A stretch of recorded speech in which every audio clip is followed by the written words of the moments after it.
Greetings, everyone. It's Monday. It's a new week. It's Midnight's Edge in the morning. And we have a relatively scarce panel so far, but more will be joining us. But joining me right away is Mr. Chris Gore. How's it going?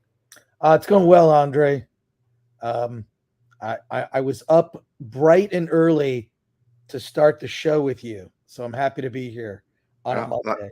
That is much appreciated. With coffee and everything inhaled, so we are good to go.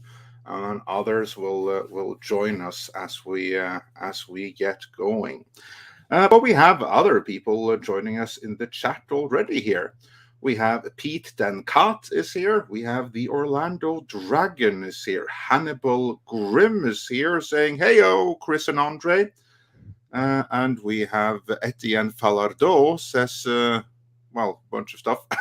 So, yeah. We have ActionCom, who also evidently just woke up and is in need of some coffee. Sean MNT says, "No Tom, no peace." Well, Tom will be here soon. He's coming soon. And Natasha, of course, has all the coffee everyone or anyone could possibly need. So then we are good to go. We also have Emperor Billy Ritchie here. We have Jim Watari here. We have Glade Riven here, and many, many other members.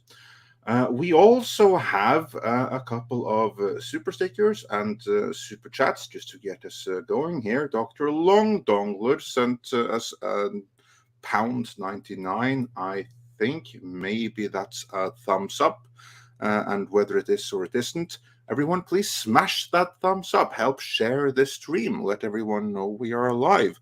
Also, if you haven't already, check out the post-mortem that we put up for Shazam, Fury of the Gods, earlier today. And yeah, it is a thumbs up from Dr. Longdongler, so that is fine. Dr. Longdongler has also been a member for 16 months at the Midnighter level, which is absolutely awesome. And then we also have a super chat. And Callum Lyle says for $5 Friday Night Tights had this amazing speech about representation and race-swapped Aragon. One of them said, "Why do they deny who was elected in 2008?" Yeah, I watched that. I watched that episode. It was with a guy named Benny who does the Benny Show. I'd heard of him through social media, but he basically was pointing out that they're trying to position, the United States and just nerd fandom as being racist, completely forgetting the fact that Obama was elected overwhelmingly twice in America. In addition, I think the thing that's ignored in the nerd community is the fact that there are many popular characters of color, so to speak. I hate even using that term because I don't even think of them as that. I just think of them as actors or characters. So it's just bizarre that this is now a new thing, right? So it's weird. Like the same fans they accuse of being racist for not liking Riva. Excuse me.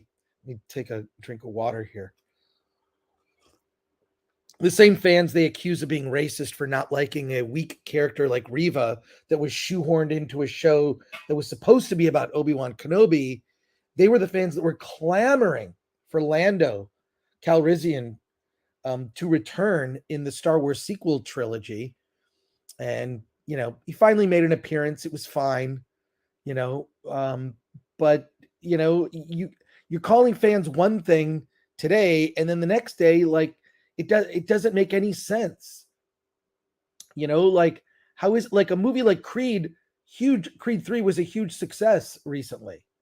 So are people who went to, so you can't, it's a bizarre strategy by studios to vilify the audience and gaslight people. And it's we've seen it over and over that now we recognize it. Like, I feel like we're not fooled by it. And this is going to repeat with something like The Little Mermaid. By the way, that Little Mermaid trailer apparently has over 1 million dislikes now. Yeah, I can well believe that. I haven't. I can't see how many it is right now, but that sounds about right, because it has like two things going against it. One, it is a live action remake of an animated classic that no one asked for an animated remake for. Yeah. Honestly, the only one of those that actually did any decent was the Aladdin remake, helmed by Guy Ritchie. And to be fair, that was a pretty okay movie, whether it was a remake or not. But all of the others, I mean, there was a novelty at some point, but so many have gone to Disney Plus. And I mean, Pinocchio, what a disaster that was. So I don't think there's that much demand for that kind of movies in the first place. And then it also goes completely, utterly woke with the stunt casting and everything, which I agree with you. Everyone sees right through right away. And the big risk with it is that people suddenly may go into the other extreme and become like too hypersensitive to what is woke and what isn't, what is deliberate damage of society and what isn't, and just become like too hypersensitive and create kind of backlash that really isn't needed. But regardless, this is a strategy that is great for creating attention, great for creating clicks. Don't know that it's good for actually creating money. I don't think that we've seen any examples of this kind of stunt casting actually paying off at the box office. Usually those things which appear to be a disaster, they end up being the disaster everyone predicted, don't they? Or can you think of any examples where this actually kind of worked, this kind of stunt thing? Nick Fury notwithstanding, because no one really minded that. Yeah, I don't remember any uproar about Samuel L. Jackson taking on that role because people really like Samuel L. Jackson. Also, they had set the precedent because several years before they did the Avengers, they had already redesigned Nick Fury in the image of Samuel L. Jackson in the comics. In Marvel's Ultimate line of comics, Nick Fury there was designed after Samuel L. Jackson since, I don't know, 2002, 3, something like that. Yeah, it's just so weird. But yeah, I watched that episode of FNT was very good. Because Benny comes from politics, and his show is a political show. So him coming at it was interesting because it was the FNT crew, and I feel like sort of this collective group of people that I hate using that word, but just a group of people. Gary likes the word fellowship. Group of people that talk about this stuff. It matters. And Benny went on to give an amazing speech about why these iconic and mythological American characters matter so much, because it's part of our national identity. So when you're talking about radically changing a character like Superman, and changing the phrase of Superman to truth, justice, and a better tomorrow, away from truth, justice, and the American way, that means something. Superman is this character we aspire to be, right? It's something, we aspire to have the kind of goodness in our hearts and the wisdom to use power wisely. That's what Superman represents. So the fact that they just, they couldn't really get it together with, there's been so many false starts with DC now. And now with James Gunn saying, well, I'm working on the script. The movie will be out in 2025. But with Shazam's recent, downfall, downfall. The first Shazam was fun. The first Shazam was kind of fun and unexpected. And the whole, Zachary Levi's performance as, quote, Shazam, Captain Marvel to me, was entertaining. And, oh, that's neat. That's clever. It's not, he's a kid in a superhero body. That was interesting. It is so tiresome for those listening, watching, who have seen Shazam, Fury of the Gods. It's just tiresome. Like you would think, it's so funny. He's less mature than the character he's supposed to be mimicking. It makes no sense. The story is a mess. It's just Deus Ex Machina all over the place with a commercial for Starburst in the middle. It's just look, are there a couple fun moments? Yeah, there are. I mean, guess what? Gail Gadot, she still got it. No surprise, she was in the commercials. She's in the, she's got this little button scene at the end where she just appears for no reason, just because, well, Wonder Woman. And she's great. She's fantastic. They need to make a decent Wonder Woman movie. All they need is a good script. They already have the best actress for the role. I can't think of anyone better. But yeah, the movie was lackluster, with a few sort of cute highlights. I like, and no one will notice this. No one has mentioned this in the film. Go for it. I'm curious what you picked up on. And here we have Tom. I used to watch a show called, Shazam back when I was a kid. It was Saturday morning live action show. And it was Billy Batson, who wore a red shirt with yellow trim. And they drove around in this motorhome. And I mean, the effects on that show were so cheap. So Billy Batson would turn into, Captain Marvel and basically move a rock out of the road or save a cat from a tree. It was, the super heroic things that were performed were pretty, pretty basic. But I love that show. It was, paired with another live action show called The Mighty Isis. Might want to, the title might be problem today. But the actor who played Billy Batson in the original 1970s Shazam show makes a brief appearance in the movie. He's one of the citizens that's standing around, and wow, he's old. I mean, he's very, very old. I recognized him because he was wearing the same shirt that he used to wear in the show, and he calls him Captain Marvel. So it's interesting what the legalities are, because they can't use Captain Marvel as a name because it's trademarked, but they can say those words in a movie. We can use it as a slur, kind of. Yeah. So the original actor who played Captain, I would have thought they would have put him in the first movie, and I never noticed if he was in the first film. But here he is. He shows up as one of the citizens that's kind of standing around after some chaotic thing just happened, and he says Captain Marvel, and it's like, it's weird. I'm going, that's the actor. He's got that same hair and that cheesy shirt. I'm curious if anyone else recognized that. I'm probably the only one. Other people did.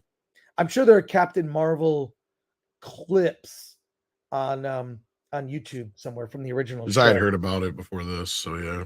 Oh, you did? Good. So I'm not the only one who saw it. All right, that's good. I feel all right, good. I'm not crazy person. So. Isis was actually one of the inspirations for She-Ra. Oh, that's so funny. That's funny. But yeah, no, I thought that was like, oh, that's cool. That's clever. But I mean, the movie, for anyone who saw it, it was pretty just okay. It was just okay. I just think that that's a problem now, is that, now that there's superhero fatigue, I feel is real. I think that that's 100% real. And people are saying, well, it's not fatigue. It's people don't like bad movies. And like, I agree with that. Yes. But, we can also just kind of be sick of it, right? Like, I don't want chicken for dinner every night. You're not wrong there, but I also disagree with this whole superhero fatigue thing, because Spider-Man No Way Home. Well, that's true. Put something out people want to see, they will go in droves to see it. Having said that, and the problem is every other Marvel movie's been shit. That was 20 years build up to that. It was 20 years of Spider-Man movies and whatnot, and that was great. So, but boy, it's God, I don't know. I think we're in for some rough times ahead when it comes to. This is why I'm saying, like, Gunn hasn't even got his universe off the ground, and he's going to have a string of bombs. I think Blue Beetle and Aquaman 2 are going to bomb. I'm sorry, they just are. Oh, definitely.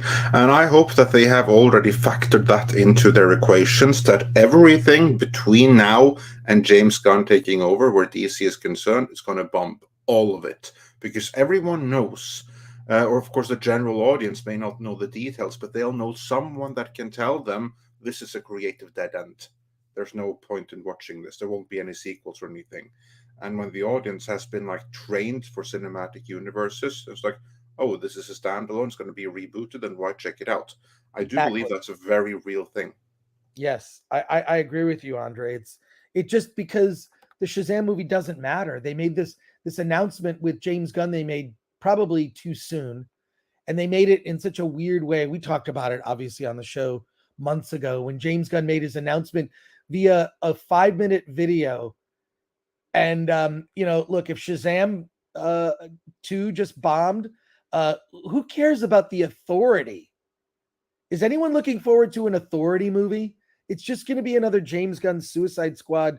I think it's a leftover anyway. So, yeah, I don't know, man. I'm wondering. All you needed is a good Superman movie, and then everything spins off from that. A good Superman movie and a good Batman movie, right? And a good Wonder Woman. Those are the characters people care about. Make those movies. You can do spin-offs as television shows. There could be an Authority TV show or whatever it is. I mean, is anyone looking forward to the Amanda Waller show? Well, honestly, I think I am actually, because it's spun up from Peacemaker, and I freaking loved Peacemaker. I don't know, but I may be weird. Yeah, that's okay. Yeah. Well, that aside, I figure the Amanda Waller show is just going to basically be a de facto Suicide Squad show, basically. Yeah, exactly. But no, I mean, going back to one thing you said before, Chris, as far as the Zachary Levi acting younger than his counterpart, I brought this up last night on another stream. I said, basically, we have this problem in every movie. It's called The Big Problem. And Tom Hanks got nominated an Oscar for doing this. And this is probably why most actors do this.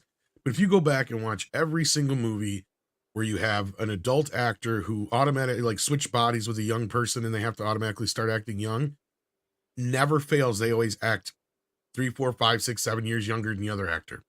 And it started with Tom Hanks in Big. Every kid, so like his kid actor in that movie is like, what, 12? As soon as he becomes a kid, he started acting 6. Yeah. Same thing with vice versa and Judge Reinhold. And that's the toughest one of the bunch because you're playing off of Fred Savage, who's already a 30-year-old in a 13-year-old's body, right? So yeah, and you got him, Judge Reinhold, acting like he's like 6'2" up against against him and Fred Savage, and the same thing with the Dudley Moore one, like father like son or whatever with Kirk Cameron. And they always did that kind of crap. It's like the adults always act like so much more immature than the other actor was acting. So that I can kind of overlook. But the weird thing about the movie is everybody has said it's better than the first one. But I think you guys are 100% right. They jumped the gun on announcing James Gunn is taking over and giving basically the DC universe a complete reboot. Because I'm still not convinced, Andre. I know you're convinced and some other people are that certain things will be hung over. I don't know. Because a lot of this stuff will be done and over with by the time 2025 rolls around. Whenever they talk about anything, the only thing they keep talking about after Superman is the Batman 2. That's the only thing I've ever heard mentioned. So at this point, I think that is like ground zero for complete reboot ground. And from there on out, it's all on James Gunn's shoulders. Like you said in the recent video we got coming out or dropped this morning. I don't know which, but yeah, it's just, it's one of those things at this point where too much too soon of the announcement thing. They should have left it either more ambiguous or left it off the table. But I start to wonder if the announcement was more so just to get the Snyderites off their back. I'm starting to think that at this point, but anyway, that's just me. Yeah, I don't know. I just think that, what should have happened, and having, attended San Diego Comic-Con for years and seen those Hall H, presentations, they get fans pumped, and then the people in the room spread the word, and then word spreads on social media, and people are pumped and excited. There's a reason that Snyder fandom exists, because a lot of them were at those events. A lot of them saw Zack Snyder talk passionately about what the vision he was trying to create. A lot of them, saw firsthand Ben Affleck talk about playing the Batman, or Henry Cavill in the room, right? Like it's interesting and exciting, but the fact that James Gunn chose to, those kind of sad photos of him announcing it to a group of press people in a room with a whiteboard was just.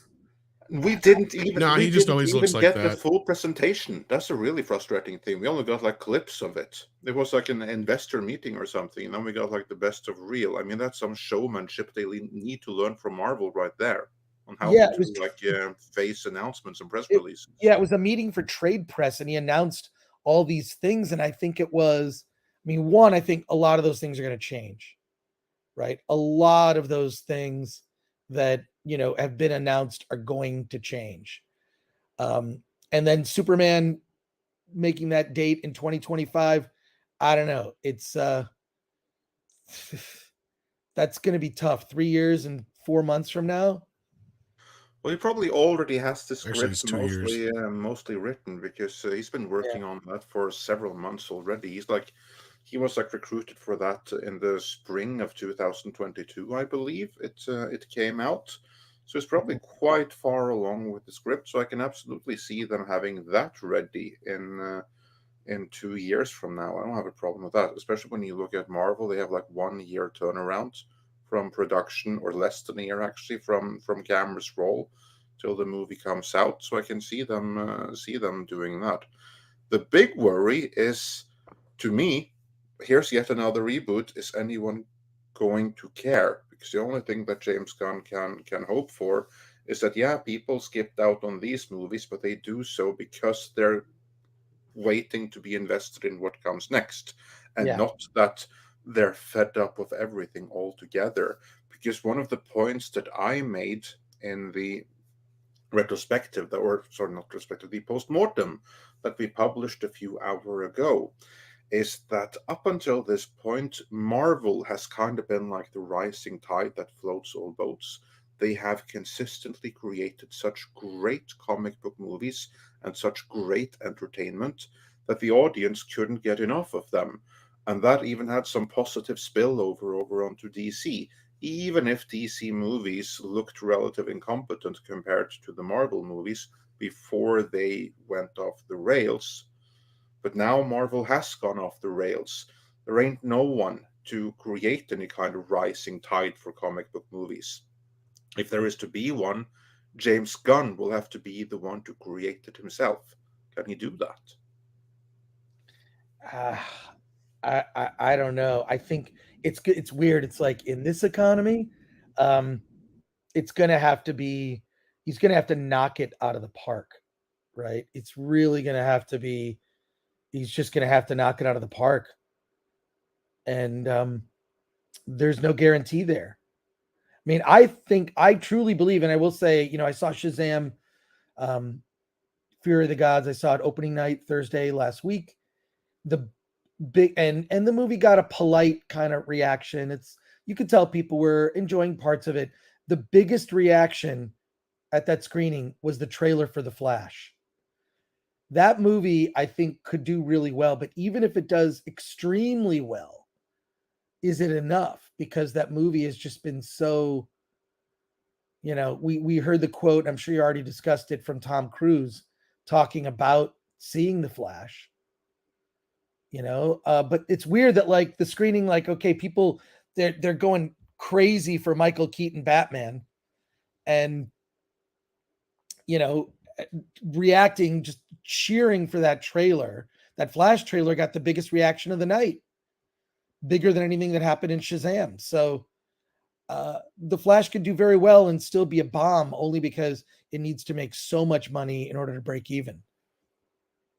So yeah, and I absolutely think it is going to bomb just for that reason. Because Well, by the that time movie's that comes out, yeah, Tom, yeah. carry on. No, go ahead.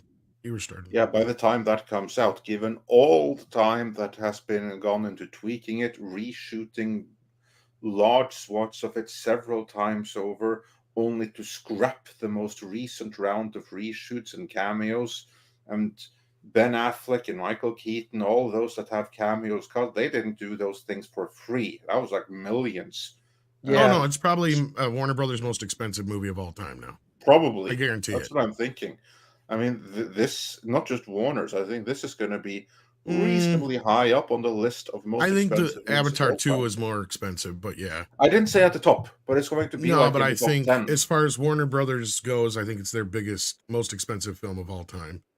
And I think you're right in one sense, Chris, that the entire box office is going to be predicated on Michael Keaton. Yeah. Michael Keaton alone. Nobody gives a shit about anything else. Because if they did, we'd still have the Snyderverse, and that's where, like earlier, you're talking about the fan base. I mean, the deeper we get into this, the more I'm learning is that it's a bunch of fugazi. Because a lot of the stuff I heard early on is seemingly true. Yeah, there's a very rabid, small group of them. But if they were big enough, then we wouldn't be doing this right now. You know, like, yeah, it's just kind of one of those things. So at that point, and I know a lot of the Snyder fans are going to get pissed at The Flash. A lot of them are looking forward to it, but I've been telling people this for the last few months, and I'll stand by it. A lot of them are going to get in the movie, and they're going to realize, oh, shit, this is Man of Steel all over again, only with a chick. Because that's exactly what it is. The last half of the movie is Man of Steel all over again, only with a chick instead of Henry Cavill.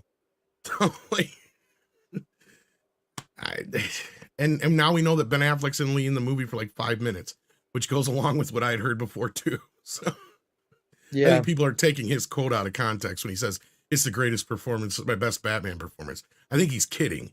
I think he's just pointing out the fact that he's not even in the damn movie. Yeah, not for long, of course. So, I mean, I'm looking forward to seeing Michael Keaton again, but after the trailer, I'm kind of like in two different like worlds because it looks fun, but at the same time, like a lot of the effects look subpar. And nobody has said shit about the effects in Shazam. Like as far as anybody's mentioned them, they said, "Oh yeah, they're fine." And I rewatched one of the last trailers yesterday while I was doing the video, and I noticed how much better a lot of the special effects looked in the Shazam trailer than a lot of the stuff we'd been getting out of Marvel. So it's not like they weren't trying to make this movie a decent film, but I think the momentum has been killed with the whole James Gunn thing. I think you guys hit it on the head there, but I don't know if that's so much people are just like done with superhero movies or they're just like, fuck it, I'll just wait for the next thing, because at this point, why should I waste my time with this? Is what I think a lot of people are kind of doing. But we'll have to wait and see how that rolls in 2 years from now. Like you said, 2 years and a few months. Yeah. I will say it's a shame though, because the movie is it's mostly harmless. It's harmless, entertaining, and it's just a stupid fun movie. It reminded me of Morbius, which ironically did better at the box office. In that, because it's glorious. In that it's just fun. It's like a sheer fun movie. Goes right in hands with Black Adam. So you have like Shazam, Black Adam, and Shazam: Fury of the Gods. Like the three of them kind of like form a mini trilogy, and then that story apparently is going to continue in Blue Beetle, because that apparently takes part in the Shazam corner of the DC universe, and from there it'll probably never get resolved, would be my best guess. Yeah, I wonder after this box office. Sorry, Chris, go ahead. Oh no worries. I wonder if March Madness had something to do with the low box office for Shazam. I mean, I really don't care about March Madness stuff, but I'm not a basketball guy. I don't know. It might have, Chris, but here's the thing I've noticed is ever since we've been back off the COVID, we've actually gotten theaters where, or movies in theaters where we actually have a few competing with each other. Mm-hmm. It's almost like we've reverted back to like the 1980s as far as how movies go, right? Like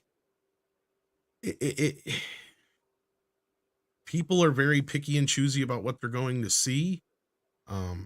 The movies are flopping again. They're not making, you don't have this big splash on opening weekend. People aren't just, oh, I've got to automatically go see next thing. And what I mean is like, because we never had this thing where sequels made more money than the originals until Spider-Man. That was kind of the beginning of a lot of that. X-Men, Spider-Man. That was the first time you've seen the second movie start making more money than the first movie. Because as you know, back in the past, they would go, well, we already know that this is going to be lucky to make half of the original, so spend half the budget. You know, like that's the way they used to do sequels.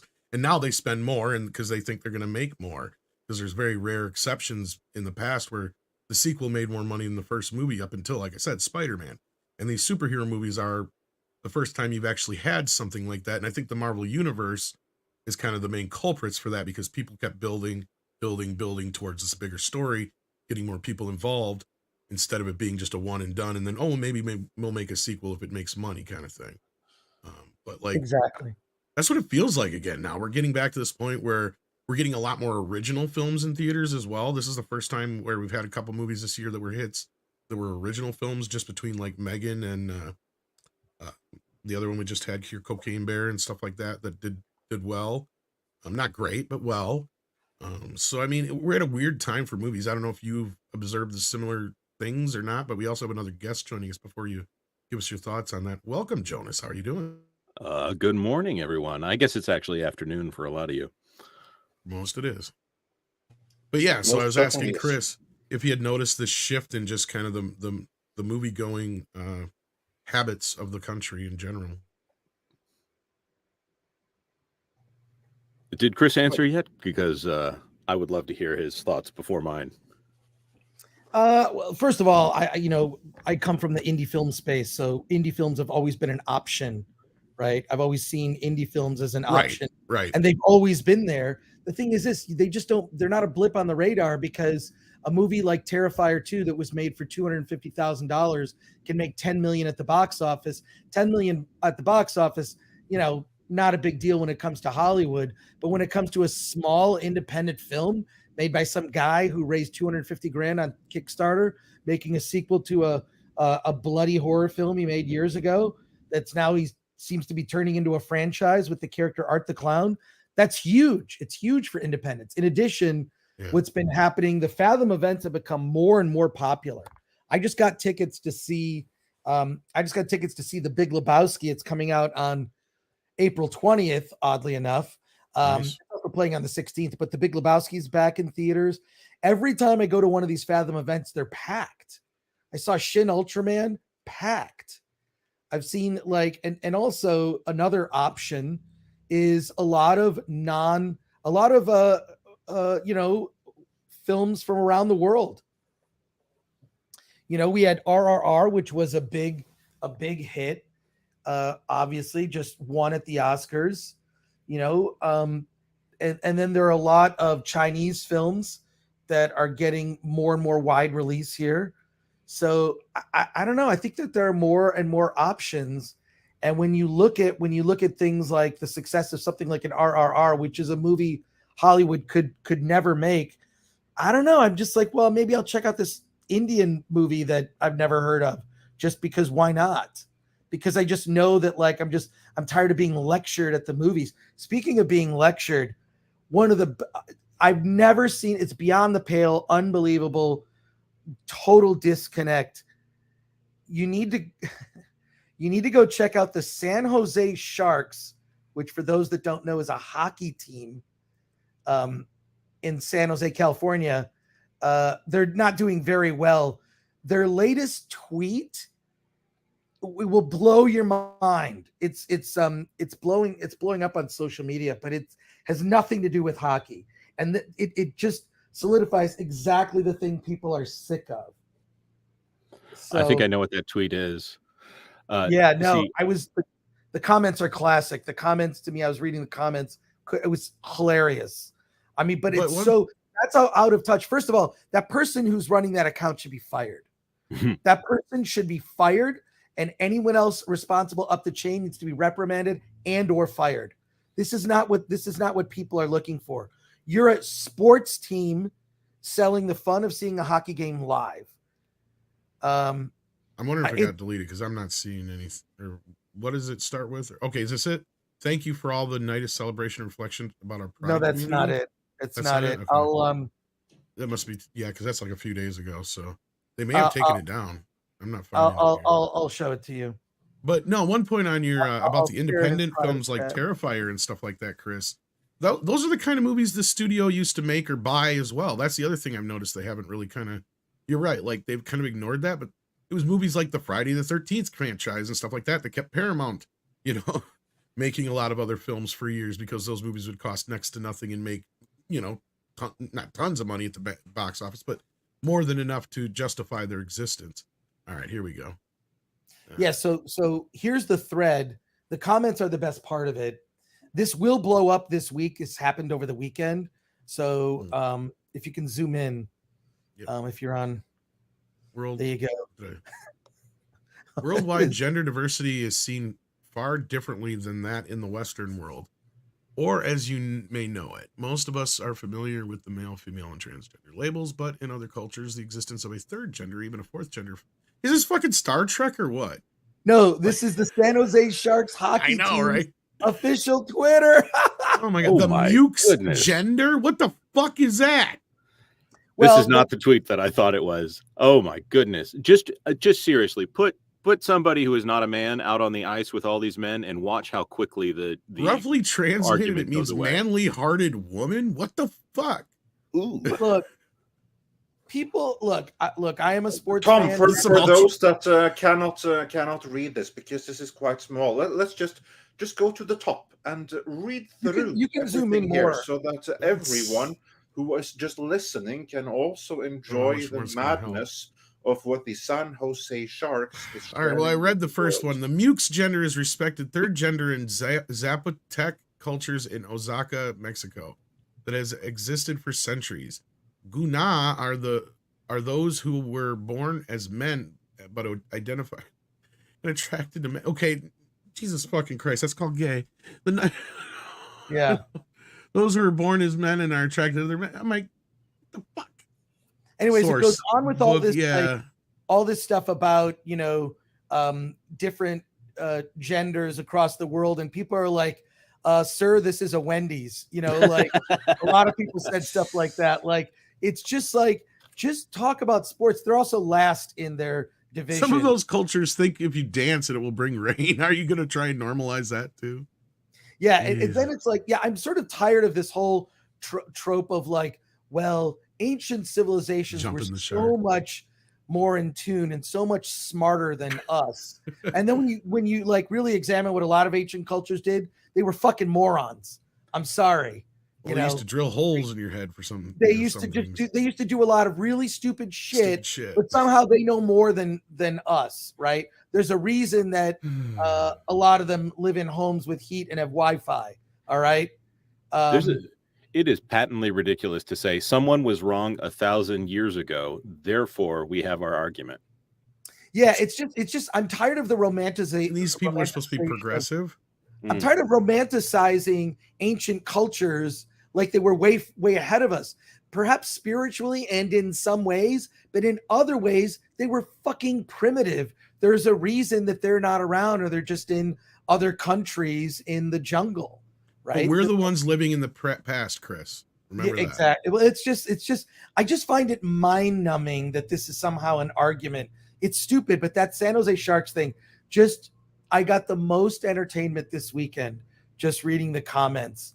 People, but look, the San Jose Sharks should, number one, apologize. Hey, that's not our brand. We're about hockey. We're about hockey fans. But I guess hockey's been having a pride night. Like every hockey team has kind of been forced to have some pride night because they don't really play hockey in June.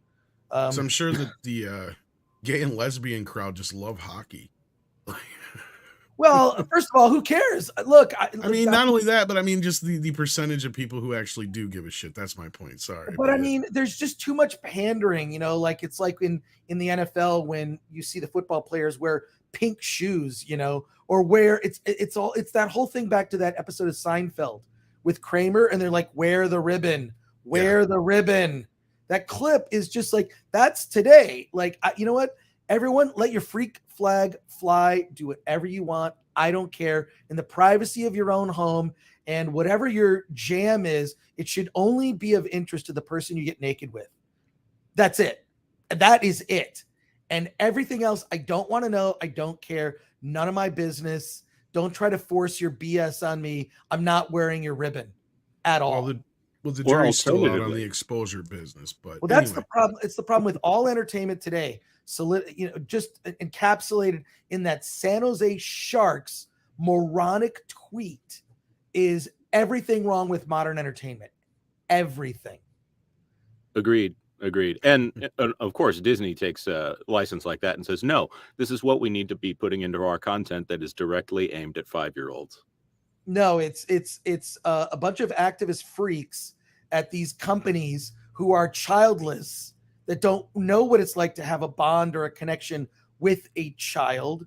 I know Tom and Andre are both fathers. Jonas, I'm not sure. Yes, father of 4, actually. So there you go. I'm a father of 2. I'm tired of people without kids telling me how to raise my kids or what information is appropriate for my kid.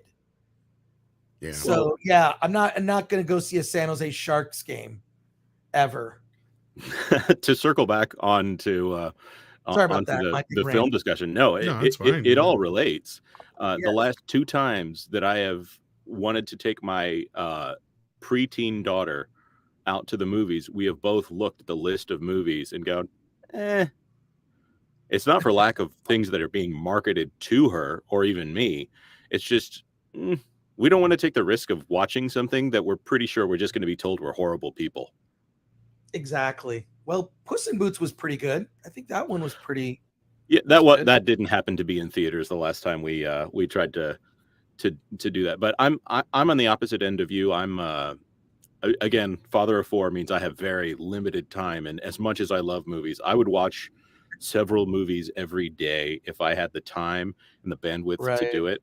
But for me, it's so selective. It has to be something maybe once every 3 months I can muster up the energy and the time to take 4 kids out to go see a movie. So it's very selective for me. And Disney, it used to be a sure thing. Oh yeah, this is our event. We're going to go do it. And now I can't think of the last time we would have been excited. Luca was good. Everything else over the last few years, can't be bothered. You know what's funny about Luca? They tried to make Luca into a gay love story. It wasn't. It was just a story of friendship. It's like a weird projection, some bizarre sexual fantasy in the heads of these people that I'm just. A lot of times it is. Yeah, I look, I'm just very tolerant of people who have different views. Just don't force your views on me. Just Agreed. I don't like it. You know? And it used to be one side of the political aisle did that a lot in the 90s, and I didn't like it. And now a different side of the political aisle is doing it in the present, and I really don't like it because I've seen this play out before. It's not good. And I think you just, those people need to be excised from organizations. They need to be fired. They need to be jobless for a bit. And no, it's not about you and your personal agenda. But that San Jose Sharks thing is just like, it's wow, is that effed up?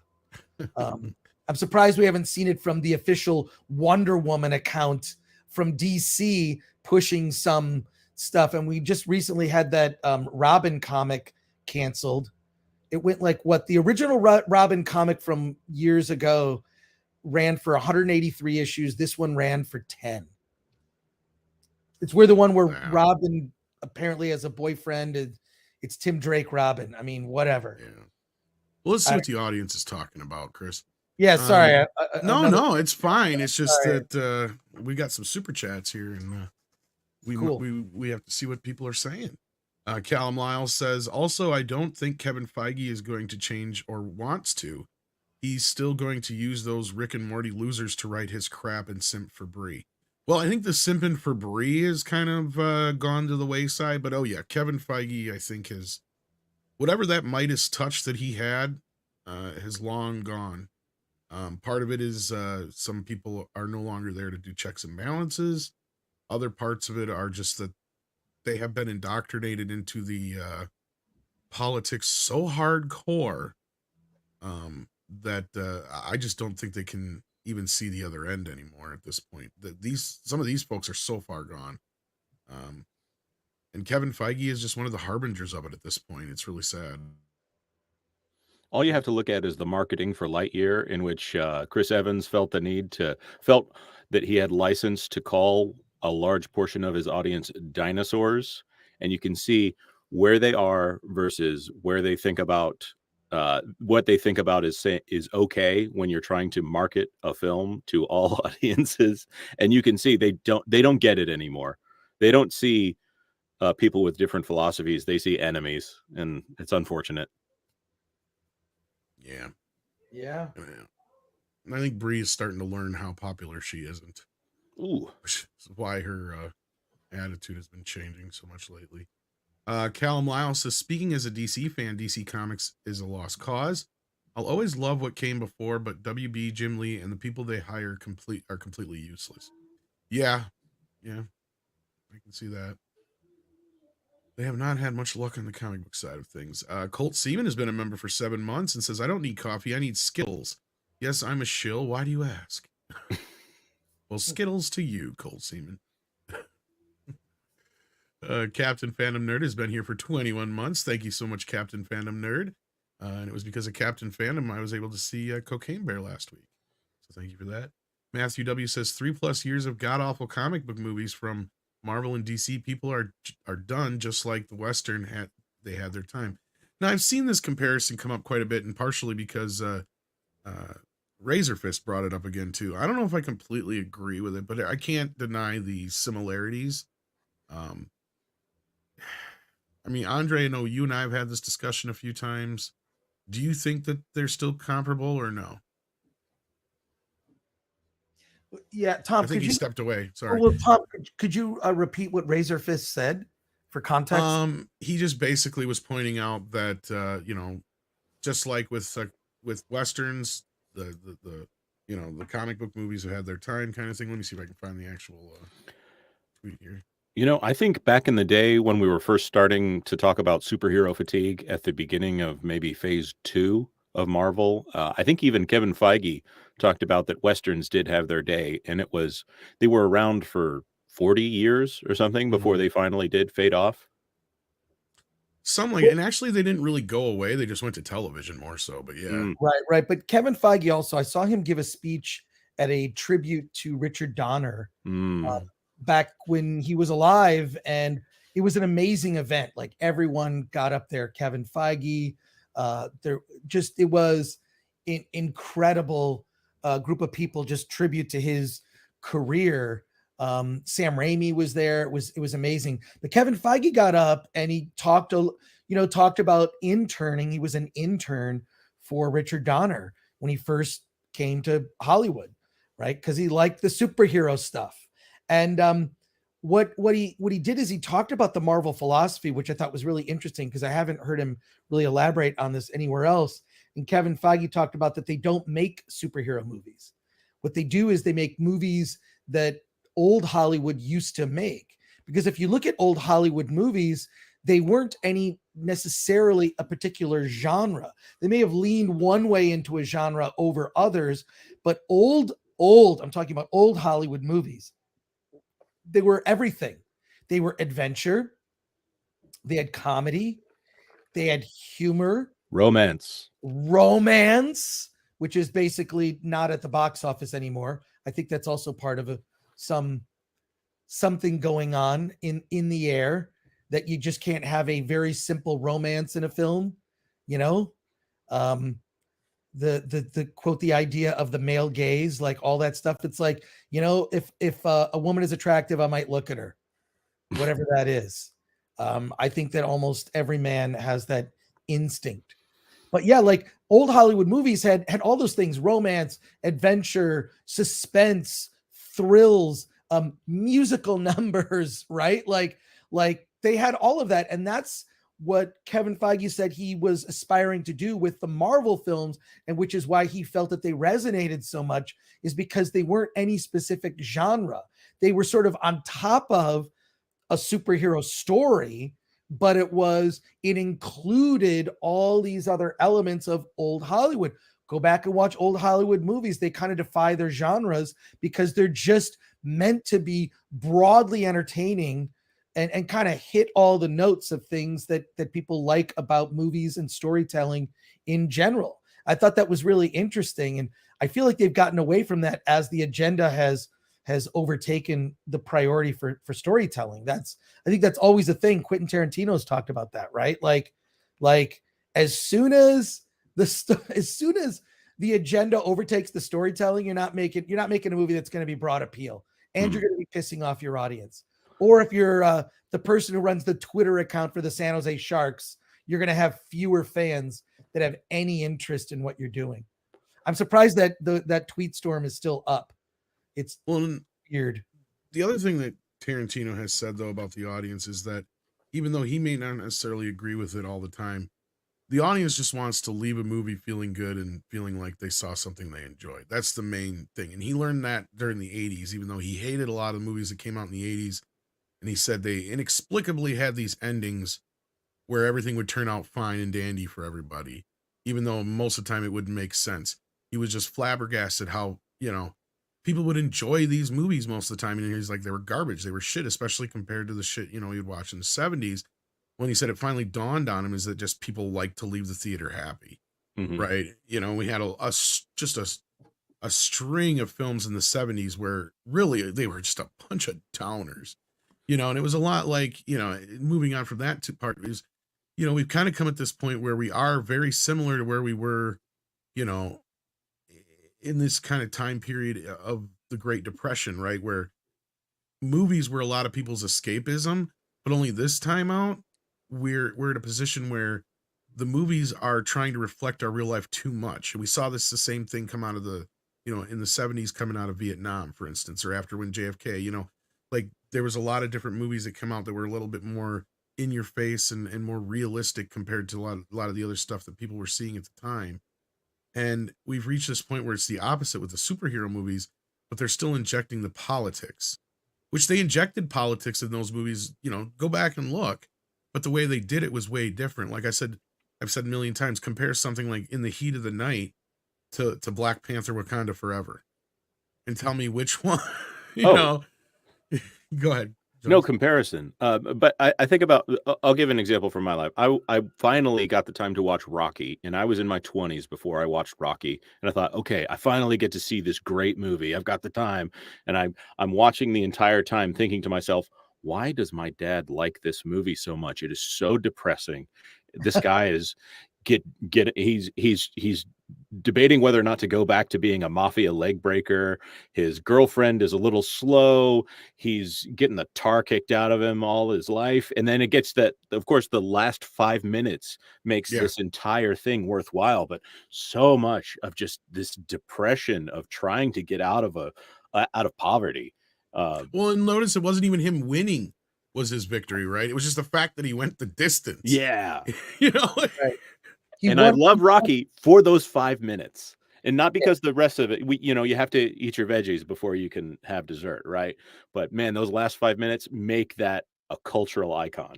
Yeah, well, the original Rocky movie felt like an independent film, truly from the 70s. Dark, dour, very sad. Much. I mean, with little moments of levity, his pet turtles and whatnot. That run up the steps, that scene is iconic. But it wasn't about win or lose, which is like every sports movie, right? Like you win, you lose. But sometimes when you lose, you win respect, which is the lesson from not just Rocky, but also the Bad News Bears. And there's a movie, I want to throw out a recommendation for a movie that's in theaters. And also, like, you may or may not connect with this movie. So if you dislike this film, I've talked to people who disliked it. I've talked to people who loved it. I'm in the camp that loved it because it reminds me of a movie I loved when I was a kid. The Bad News Bears, the original Bad News Bears, starring Walter Matthau, which was dark, and he's a loser. And Jackie Earle Haley as a young kid, mind you. Jackie Earle Haley as a kid, and just like really great cast of child actors that were very authentic. It was very much like, to me, the soul of independent film came from 70s American cinema. But, absolutely. But there's a movie that's out that's, I believe, directed by Bob Fairley of the Fairley Brothers, starring Woody Harrelson as kind of a loser, aspiring coach. He wants to coach for the NBA, but he's coaching sort of a farm league basketball team. He's an assistant coach and wants to work himself up the chain. He's a complete loser and a drunk who, after being picked up for drunk driving, is sentenced to coaching a basketball team of kids with mental disabilities, Down syndrome, among other things. And so it's like a team of like mostly Down syndrome kids. It's incredibly charming. It has Dee from It's Always Sunny in Philadelphia. It's an old school type of like sports movie in the vein of that kind of 70s feel, with like at times raunchy comedy, but not too raunchy that it couldn't be seen by at least like kids that are teens, right? Or like, probably 11. So is it like Dumb and Dumber level, rated PG-13, or is it more in Yeah, it's definitely PG-13. It's definitely PG-13. Okay. What's the name of the movie again? It's called Champions. And Champions. Chris recommends. I thoroughly enjoyed it. I love that. I thoroughly enjoyed it. It's in theaters now. It's not Shazam, but I guarantee you'll have a better time than Shazam. But it's like, you have to like, now look, there's also something personal for me in that. Like, I have a stepbrother who has Down syndrome. So I'm well familiar with like the challenges that kids with Down syndrome face. And they sort of mentally mature to about the age of like 14. He's very high functioning, and they don't, it's kind of the thing that you think that the woke crowd wants, is they want like, it's authentic. Like, all the actors who have disabilities in real life. Mm-hmm. So they cast it well. And it totally works. There's this character named Constantino. She's a young girl with Down syndrome that is hilarious because she's just a badass. And I don't know. I thoroughly enjoyed it. I enjoyed it, more than Shazam 2. I enjoyed it more than other stuff I've seen recently. So there you go. I wanted to throw that out there, that it's like, you gotta just broaden. I've always said this, and that is sort of my mission in life with Film Threat, is to, have a very diverse taste in media. If you only saw superhero movies, ones opening in theaters, you would be thoroughly depressed. Mm-hmm. Just how broken pop culture is right now. Like, it would just be awful. When I think back at, like, I didn't appreciate it at the time, and a lot of these movies didn't succeed at the time that I got to see in the 70s and 80s, like, in their first run, movies like Tron or The Black Hole or Star Trek II, The Wrath of Khan, or Blade Runner. And Blade Runner tanked. I mean, a lot of these movies did not do well, but they've endured the test of time and resonated. And I don't think that a lot of the things that are being made today are not going to resonate. But the way to kind of survive this period that we're in, and I thoroughly believe we are in the opposite of a golden age, if not entering a dark age when it comes to entertainment that does not inspire, entertainment that does not, just kind of get you to like forget everything that's happening in the world, entertainment that's just not filled with like some social engineering ulterior motive, like just something to like a movie like Norma Ray starring Sally Field. Okay. Hollywood used to champion blue collar workers, right? Used to be the champions of people that just kept their nose to the grindstone and did their work and whatever. And now it's, a movie like, it's just a lot of just stupid crap, frankly. But now they have to now they have to take that person and make them majestic, and since they're going to make them majestic, well, we better make them diverse, and it just gets so cliched and so predictable, and it's tiring when I go to a movie and I'm not a great writer. I'm an okay writer, and I go to a movie and I already know where they're going with everything they're going to do. That's not a surprise. And the CGI, it's not really surprising either. Right.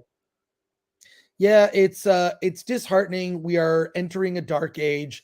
It's going to take years and companies going out of business for this to turn around. I really believe that. Unfortunately, I really believe it's going to take a long time for things to change. You're going to see some highlights. And there's going to be, there's a lot of good foreign cinema out there right now that is totally worth it. But it's going to be a long road to return. And we haven't touched on the fact that, like, Star Wars is dead. Star Wars is dead as a franchise. It is But they got a strong lesbian on there, I heard now, Chris. There's your Gina Carano, guys. Oh my. Yeah, it is dead. So to be clear to anyone in the chat, they've introduced a new character that is a strong female character. I'm not going to spoil the episode. She is, if anyone is looking for a strong female character from a check the box mentality, you could say that maybe they were saying, well, here's your strong feminine character. I'm not saying anything about Gina Carano's preferences. I believe that this is the same actress that was also in Ant-Man and the Wasp: Quantumania. Playing this like huge green barbarian woman down there. I'm not sure. Like in the quantum realm. I have not seen Ant-Man yet. Oh yeah, I remember that. Yeah, you had to stop and think there, didn't you? Exactly. Like, oh yeah, that. Yeah, no, I think that's her. So that's people are going to get over Gina Carano now in a hurry. But yeah, Chris, you're of course right. There's Marvel, Disney, they have already destroyed Star Wars in a sense. I do believe there's a way back for it, but not with the current administration. You need a complete wipeout with everyone apart from Jon Favreau. But beyond that, everyone needs to go, and that's including higher up in Disney, because Bob Iger is not going to allow a fix. You have the same thing over at Marvel, where Bob Iger has also said, well, maybe we don't need too many sequels and stuff, but he fails to point out what the real problem is. So I don't think that anything from Disney can be good with the current management, because all the studio heads, they've gone nuts, every last one of them. And Bob Iger needed to retire a long time ago. So there's no hope for any Disney property until you have a complete change of staff there, which is a great opportunity for James Gunn. But will the audience be so fed up and so burned up by comic movies that it doesn't matter what he puts out, and is even putting out the right things? That's a big Well, 2 years is a long time now. We got to remember that. So we'll have to see how things go by then. But no, those are all very valid points. Let's see what else is going on here. We got Callum Lyle, who says, also, did you see the Kraken Girl trailer from DreamWorks? The villain is a mermaid, Ariel lookalike, and they got it right. Yeah, I saw this trailer, and if it wasn't for that little jab at Disney, I'd just be like, yeah, whatever. But it's not made for me. Also, I saw that trailer as well. Someone can anyone. This is why I love the chat. Shout out to everyone in the chat, because the chat is your corrections and additions. Like, no, actually, it was blah blah blah. But please, is it my imagination, or is the young Kraken girl wearing like the trans flag colors? It seemed to me that way, but okay, people in the chat are gonna know better than I. I'm not implying anything by that. I'm just saying that, like, I need a second set of eyes on that. Well, of course, these things go through years of production and debates back and forth about what these characters are going to look like. So if it happens to be the trans flag colors, if any crowd is going to notice that, it's the people who are making these movies. Yeah, exactly. That's what I'm saying.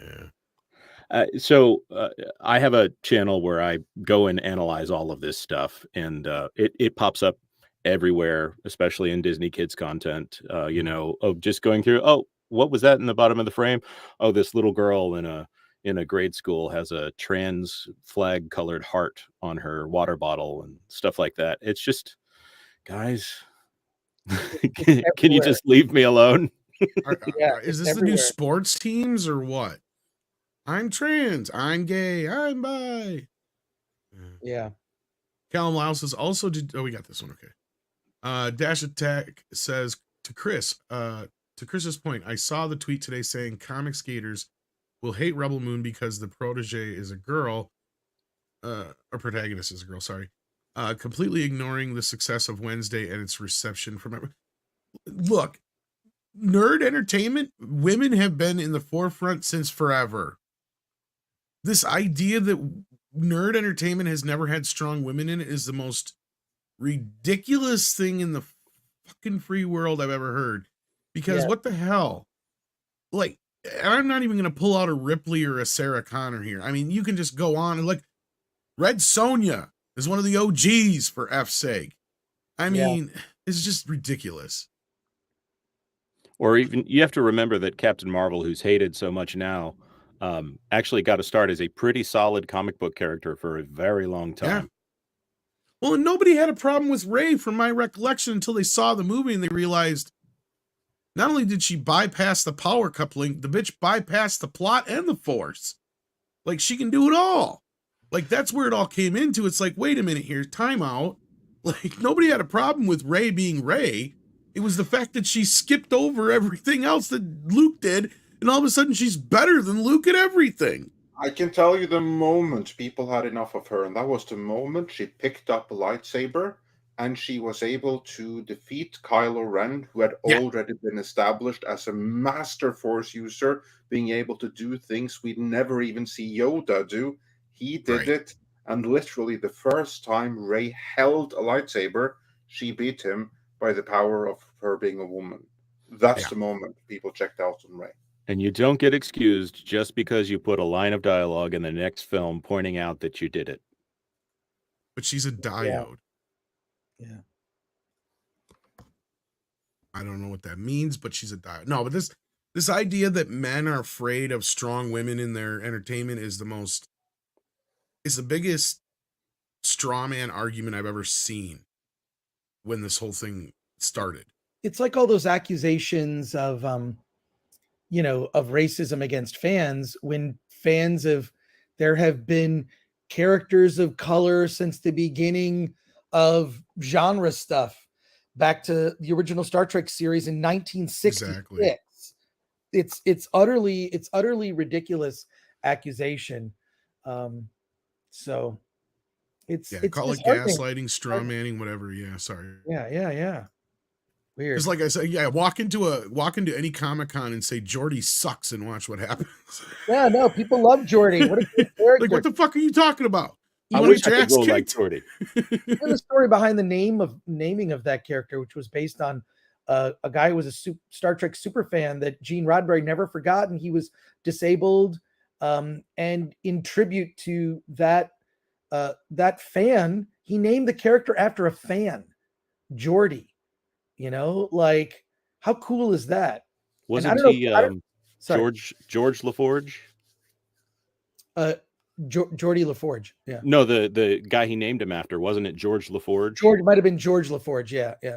But it's a great story behind the naming of that character. It shows how important that fans were to Gene Roddenberry.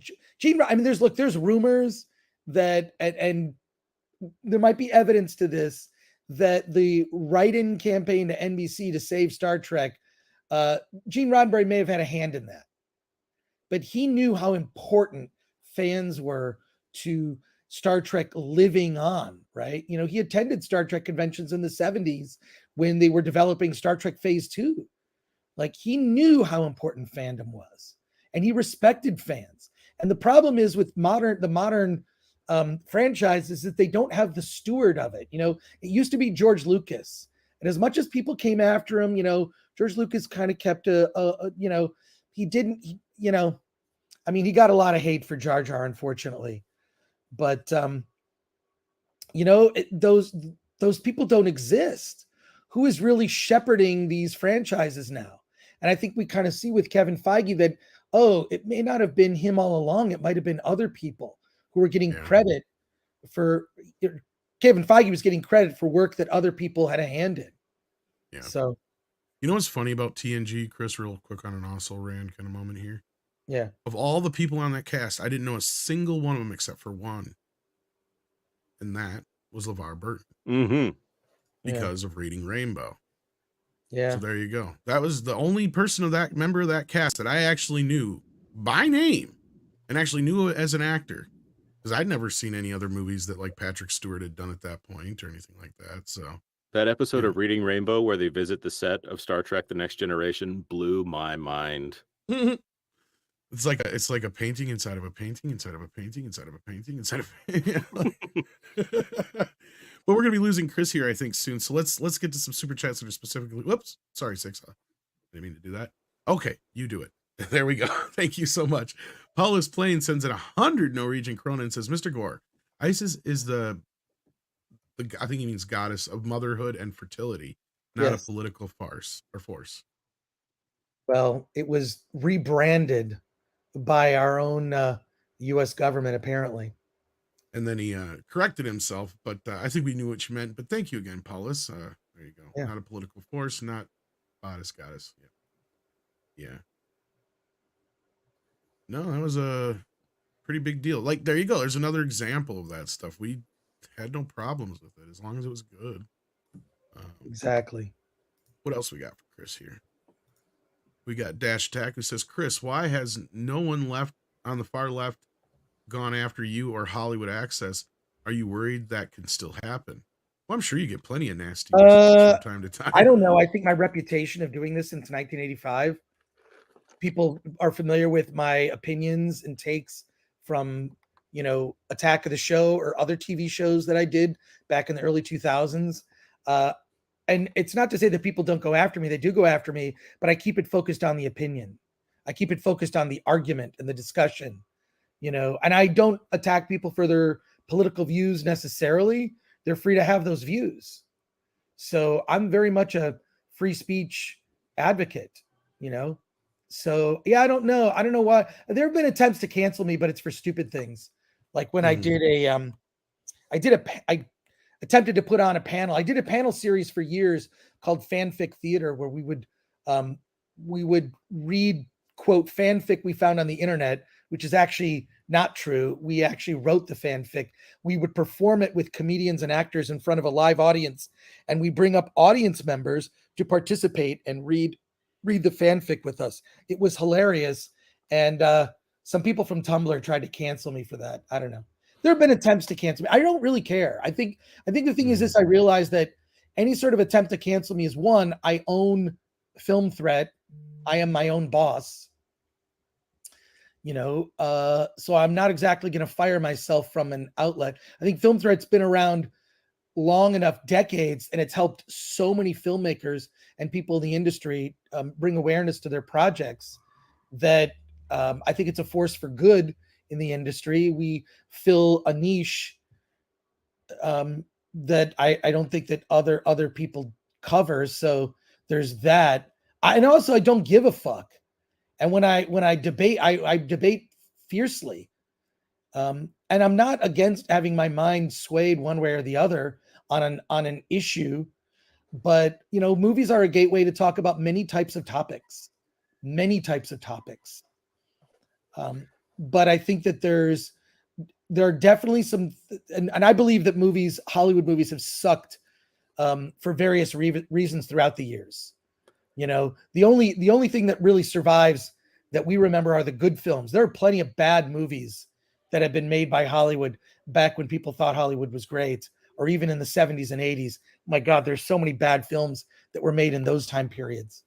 Now movies suck for a different reason, but it's a darker reason, I believe.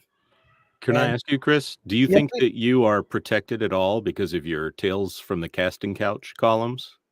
I don't know. I mean, I did those. First of all, I didn't write those columns. I was someone that noticed when I first moved to Hollywood that there was weird stuff going. I had friends who were actresses. I met some actresses and they told me like, oh, that's just kind of like, that's how Hollywood works. I thought it was weird. And then I teamed up with, we started this column called Tales from the Casting Couch. And then we had a writer named Josh Allen Friedman, who is the brother to Drew Friedman. You might know the illustrator. Does anyone know Drew Friedman? Just Google images Drew Friedman. So his brother, Josh Allen Friedman, is a writer, very accomplished writer from Texas. He wrote a bunch of the columns. We had another writer named Dean Lamanna. And it was really important for me to let's expose this. And the trades completely ignored it. They ignored it. And we would break some big stories in there. Unfortunately, from a legal standpoint, our hands were tied. There were a lot of things we had to kind of talk around a lot of the accusations, but it was just the way of doing business. All I was trying to do was point it out.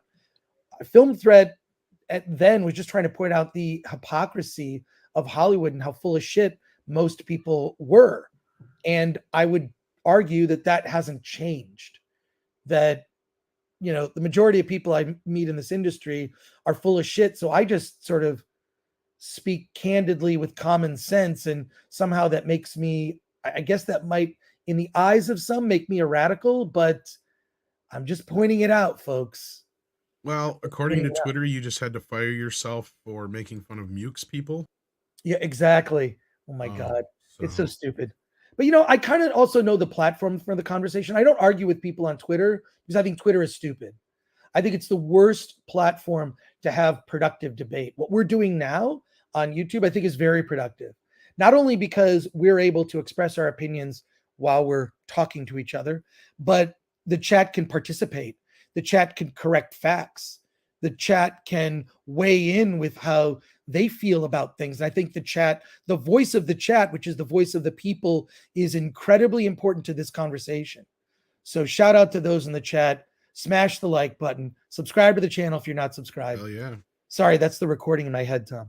Same thing with Film Threat. And yeah, I can't recommend it enough. In fact, I just watched an American movie last night, and I'm sure you're the individual who probably brought it to my attention in the first place. There you go. There you go. But no, so you know exactly what I'm talking about. Yeah. There's a movie that's been in. Yeah, I've been working on it for a decade. It's a documentary about Film Threat in the 90s that will hopefully hit film festivals next year, and I will 100% be canceled after it comes out because it's warts and all. Also, I don't care. I want people. And my movie, actually, I should mention this if you don't mind. Attack of the Doc is actually coming out April 24th. It will be available video on demand. Attack of the Doc. It's the documentary about G4 TV and Attack of the Show. It's not just about that. It's also about the cultural change in nerd fandom from the early 2000s to now and how it evolved. Things you can't do or say now. That is fully explored in it. It's not about the new G4. It's briefly mentioned in the doc, but it's about the old G4 and how, what a touchstone that was. How, this is before nerd culture was cool. And also, if you wouldn't mind sharing, Tom, we're doing a premiere at the Frida Cinema in Santa Ana, California, and I make it a point. You can buy tickets because I want, normally these Hollywood premieres, it's just for VIPs. It's just for critics. Nope. You can buy a ticket. And we're doing 2 screenings of the film to make sure that anyone that would just like to buy a ticket and show up to the premiere, where there'll be many folks from G4, they'll be there. Just go to thefridacinema.org. It's Friday, April 21st, 8 p.m. and 10:15 p.m., sort of a double premiere. And I would like as many people to attend as possible. Will Alan be there? Alan is doing the Q&A. Cool. Alan is going to be there doing the Q&A. There's going to be a bunch of people from G4 there. Zach Selwyn's going to be there. There's going to be an after party at one of the bars that's like a block, like walking distance from the movie theater. There'll be a step and repeat, cocktails in the lobby. Buy a ticket and come over and check it out. Well, maybe Tennille will. He's in LA and says one good thing, in at least as I've noticed, that teenagers use the term woke as a pejorative. I find that encouraging. I think that, I think it just like there's sort of I think people are tired of it now, and I think it's become, some people are trying to say woke is like the N-word. I think that's moronic. I think that's completely moronic. Yeah. If the Republicans have to live with MAGA, then the left has to live with woke. Yeah. We got a new guest joining us. We have Michelle. How you doing? Hello. Good to join you gentlemen today. Hello, Michelle. Glad to have you. Hey, Michelle. What's up? Greetings, Michelle. Thanks We're for just having going me. through some super chats here. You might recognize Michelle from Force of Light channel on YouTube and or from Toxic Femme or the other places that she's been on. So welcome to the program. Yes, good to be with you guys. Cool. All right. Mario says, I'm convinced that James Gunn, Chris Gore, and Robert Burnett are the same man from alternate timelines. Do you own a DeLorean, Chris? I do not own a DeLorean. I know people who own DeLoreans. It's like, I mean, the ultimate collectible. For me, I want to get a 1966 Adam West TV show Batmobile. You can get them for about, I've seen them as low as like 125 grand. It's a dream. I would love to have one. But no, I mean, I knew James Gunn back in the day when he was doing Trauma movies. I met him at the St. Louis Film Festival in 1997 We were on a panel about screenwriting. He then did a movie called Romeo and Juliet. He ghost wrote Lloyd Kaufman's book, Make Your Own Damn Movie. And then James Gunn just kept making better and better film. He made that movie Super with Rainn Wilson, which is great, which got him the job at Guardians of the Galaxy. So I am cheering for James. I want him to succeed because I think he's one of us.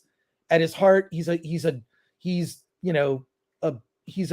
knows comics, and by Marvel's standards, that he wouldn't get hired at Marvel now because he knows the source material, which is ridiculous. Of course. And then Robert Meyer Burnett, I've known since the 90s. We worked together on a magazine called Sci-Fi Universe, and Robert was our editor at large. So this is just because I'm old.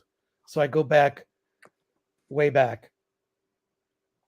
So there you go. So speaking of going way back, Paulus Plain says, Mr. Gore, Casablanca, 1942, romance drama, 1 hour and 42 minutes. The story, the love, the politics, the history. Yeah, it's that movie was, there was music is a big part of that film, right? It's got intrigue. It does have comedy. It's got all those elements. And I think that, Kevin Feige is, at least at the time, this Richard Donner speech was probably over 5 years ago. But this Richard Donner tribute that Feige was at. But I loved what Feige had to say, because I thought it's like, you just revealed your secret sauce. But I think he's forgotten it. And because he's been spread too thin, he's allowed creatives that aren't on the same page to have a little bit more license with what they're doing. Not everybody's a James Gunn. I think we found that out with She-Hulk, right? Like, not everybody can do what James Gunn can do. And we'll see. I think Guardians 3 will be a highlight. I think it'll be a highlight. And then I think it's all downhill for Marvel from there. Yeah. I believe they have the VFX supervisors running the studio now. And I mean that in actuality. Victoria Alonzo. I'm with Chad Rupnerine, though. The only problem I have with Casablanca, not enough ninjas. Yeah, but there's no ninjas. Not enough ninjas. Anyway, I'm sorry, Six. Where did that super chat go? That you just had up here. There we go. Thank you so much. Call sign Alucard says, Chris, in my opinion, Short Round should be an Indiana Jones successor. Indiana Jones Dial of Destiny. Should delay new movie for reshoots. Have Indiana Jones himself fulfill role like his father and kids. Short Round proteges. Hell, Brandon Fraser be perfect as Indiana Jones' son. Well, first of all, he already has a son. I said the same thing about Short Round thing, but it's too late. They have spent so much money on this movie. I think on that, I would just say this, that Short Round should be in the movie, period. Short Round should have been in the film, and that he should have had sort of like, he was the goofy kid. He's not a kid anymore. He's an adult, and like with his own issues and problems. And I think that it would have been great to have him in the film. And I don't think that Indiana Jones should ever have a successor. There's one Indiana Jones, and that's it. No successor, no handing off the hat or the whip to anybody else. Indiana Jones, mic drop, you're done. Or whip drop, so to speak. Whip drop. Hashtag whip drop. So, this whole thing of like handing off, there doesn't have to be a handoff. Characters, can just like, that's it. There's not going to be another Han Solo. There just isn't. Or an Indiana Jones, another Indiana Jones. There just will not be. So there you go. But there you go. And that's all for you, Chris. Is there anything else you wanted to plug before you had to leave us? Or no, just want to say thanks again. I still have to finish coffee. Just want to say thanks to you, Tom and Andre. Always great to join you on Monday mornings. And also shout out to the chat. Everyone in the chat, thank you so much. And good to meet you, Jonas. Good to meet you, Chris. Michelle, Force of Light. I will subscribe to your channel. And thank you so much. And please come and see Attack of the Doc. You can get it on video on demand April 24th, which is the 21st anniversary of G4 TV. So it's a perfect time for that documentary to come out. And then if you can join me in Santa Ana, California at the Frida Cinema, it is going to be a blast. That's like a fun area in Santa Ana. It's between LA. It's between LA and Anaheim. So check it out. The link, I don't know, hopefully you'll post the link somewhere. But Thank you I again. posted in the chat, and we'll get to it again one more time too. Awesome. But yes, Yeah, As we'll, you're we'll put it in the description as here you're as well. leaving, Adam reminds us that there are ninjas in Casablanca. We just can't see them. That's how good they are. That's awesome. I'll see you next week. I can't wait to talk about John Wick 4 with you. Because that comes out this week. Yeah, that comes out Friday. And also, I've seen Dungeons and Dragons. We're going to have a conversation. I've heard mostly good things about it, so I'm interested to see what you say. I went to try to see that screening. Six found it for Sunday, Andre, but guess what? It was already sold out. Yeah. I did see it, and there are parts that are fun, and there are parts that people are going to just pull their hair out. So I don't know. I think it's going to require several drinks for it to be good for me. But anyways, I'll talk to you all. See you next week. Take care. Thanks. Thank you for your time, Chris. Yeah. Take care, brother. All right. So let's we had one for Jonas here too, didn't we? Let's do that one real quick before we get into this box office. We got Tennille who says, Jonas, I maintain that Lightyear could have been improved by replacing Chris Evans with Rich Evans. Rich Evans from my Red. God. That'd be amazing. Oh, actually, that would require a level of perspective and humor that I don't think Pixar has had in years. No. That is genius. Better yet, no, you know what? It should have just, instead of Rich Evans, it should have just been Mike doing the Plinkett voice the whole time. I'm Buzz Lightyear, Star Command. I think somebody at Pixar, whether or not they realized what they were doing yet another Captain America Man Out of Time story, and they just, in the back of their head, remembered, whether they realized it, that Chris Evans played the same character in 12 movies or whatever it was, and just didn't have a very creative casting decision. It comes from the same wheelhouse of people saying, Bryan Cranston is bald right now. They should cast him as Lex Luthor in Justice League.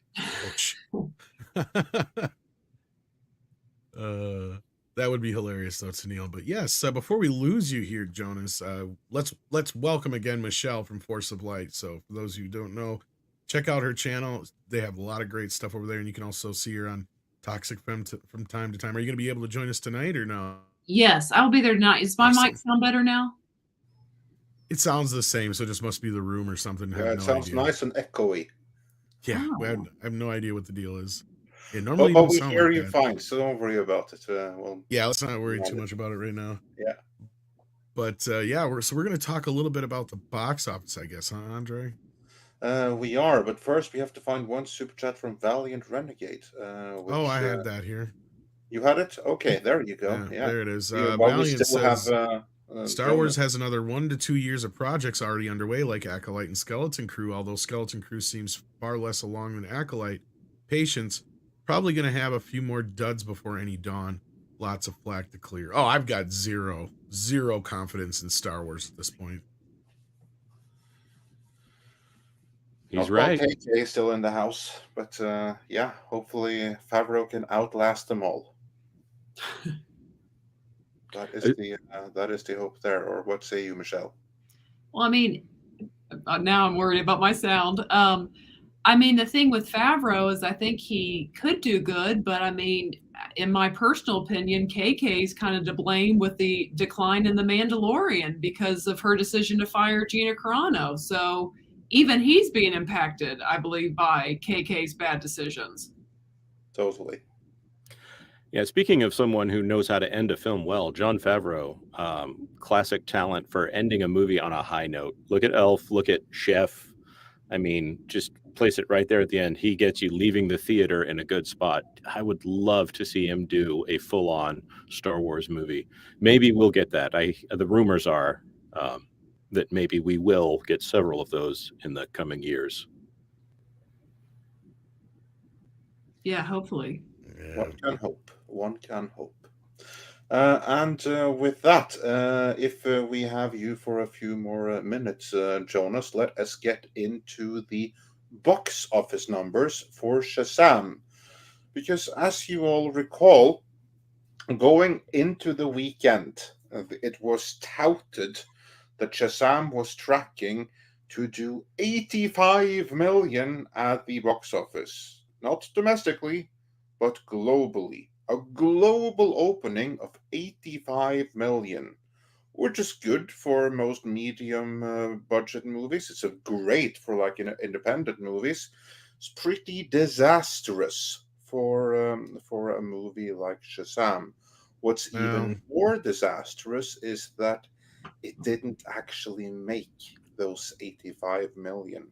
We're still waiting for the numbers from some international territories, but it looks like it opened to a total worldwide of 65 million, of which 30 million are in the US. Yikes.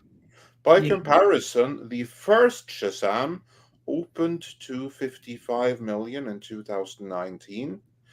But 2019, two things have happened since then. One is inflation, which is so bad that it's increasing over the course of this show. And the other is ticket price hikes, which means that when you account for the two, the movie probably lost half the audience, half the opening weekend audience since the first movie. So, what are your thoughts on this box office? Well, I'm no Valient Renegade, but I rent one on the weekends, and the things that he would clearly point out here are that marketing for the film easily 100 million to 125 million, depending. I don't know, that's the usual figure I'm you not would so throw sure out. they spent that much on this though, but yeah, I know you're right. Normally they would, but yes, that I was don't think they that was spent ballpark. that. I'm not or the fill in the blank here number and then work up or down from there. Also, that did you say 85 or 65 million? Of all of that, that is not pure profit because the theaters will be taking their takes, the distributors, well, in this case, it's probably WB most of the way down the line. That is not just straight revenue, and it's only going to get less as movies that don't do great in their first week with limited competition in their own field, they tend to just fizzle out. I'm not even going to venture a guess at what kind of legs this film has, but I haven't heard anybody say Shazam is great, you have to go see it. That's it for the movie. And not to mention it has John Wick coming on its heels this weekend. Mm-hmm. Oh, and of course, I forgot to also mention what killed Deadpool 3 originally was Deadpool 2. They said, okay, what if we overspend on this movie? Oh, there it is. Valiant Renegade, $5. He's paying really to correct spent me. That much? Jesus. I don't buy that. Because I have not seen hardly any advertising for this movie, but all right. I think somebody's lying. Yeah, I avoid advertising, and I've seen advertisement for it. That's where I go, okay, they must have spent some money on this one. All right, fair enough. The classic mistake of the sequel was low budget and overperformed, so therefore let's spend more money because more money is going to lead to more profit. Instead, it's the opposite, and that killed Deadpool 3. We already kind of knew that Shazam 2 was going to be the end of the series, even though gotta love him, Zachary Levi has been insisting on Twitter that doesn't mean it's the end of Shazam. I really like the guy, but he's incorrect. Well, when you look at the post-credit scene, I don't know if you actually saw the movie or the post-credit scene, but clearly the previous administration had a plan going forward, which would include him. Now, of course, it's entirely up to James Gunn if he wants to carry on with that plan and the setup that was made towards the end. Because according to him on Twitter, he had nothing to do with his wife's cameo. So yeah, take that with whatever grain of salt you want to, and whatever. But no, I think they could have just been trying to play nice to butter him up there too, Andre. That's she might not even have been his. Very well be, but here, and this is probably why. The Shazam actor has been like trying to play nice with James Gunn, trying to make everyone come see the movie, because the only thing that's going to sway James Gunn to actually include Shazam in his future plans would be a tremendous box office. But this right here, that didn't happen. Well, and that's another reason why they're probably leaving these things open-ended. Because let's be real. if one of these movies just happens to be this humongous hit, don't think they're not going to reconsider not going with more of those. Like, we know Flash might happen to make some money, but it has to make like $2 billion for them to consider that. But let's just say, for the sake of argument, since Aquaman was the biggest film of the earlier films, what happens if Aquaman 2 actually happens to make $1.52 billion at the box office? Don't think they won't reconsider not having more Aquaman films at that point. But frankly, the chance and the odds of that happening at this point are so slim to none. But well, they it's have just to one get of those things. They have to get through 2 gates in order for another one of these DCEU hangovers to get into the next phase or chapter. Yeah. Sorry, chapters, not phases anymore. It has to get James Gunn's approval, probably a little asterisk of Peter Safran's approval, right, and then David Zaslav's approval. And he's the money guy. He doesn't care. If it makes money, he'll do it. Exactly. But it doesn't look like they're going to make money in the current market. Superhero movies being bad appears to be the rule now instead of the norm. Yeah. But was it so bad? Michelle, what did you think about the movie? And are you surprised by the box office? I am not surprised by the box office, though I did actually enjoy the movie. Took my 15-year-old niece, and she really liked it too. I wouldn't say it's a good movie, but it is like just kind of bonkers, crazy, fun, and the zany, quirky humor. Really, I mean, I laughed quite a bit through it. I was entertained, but I don't think I don't think this is all surprising because of James Gunn's announcement. I think all 3, and when I say 3, I'm counting Shazam, of the remaining projects were just doomed. And it almost makes you wonder, did he do that intentionally? So he has a reason to be like, no, we don't need these guys.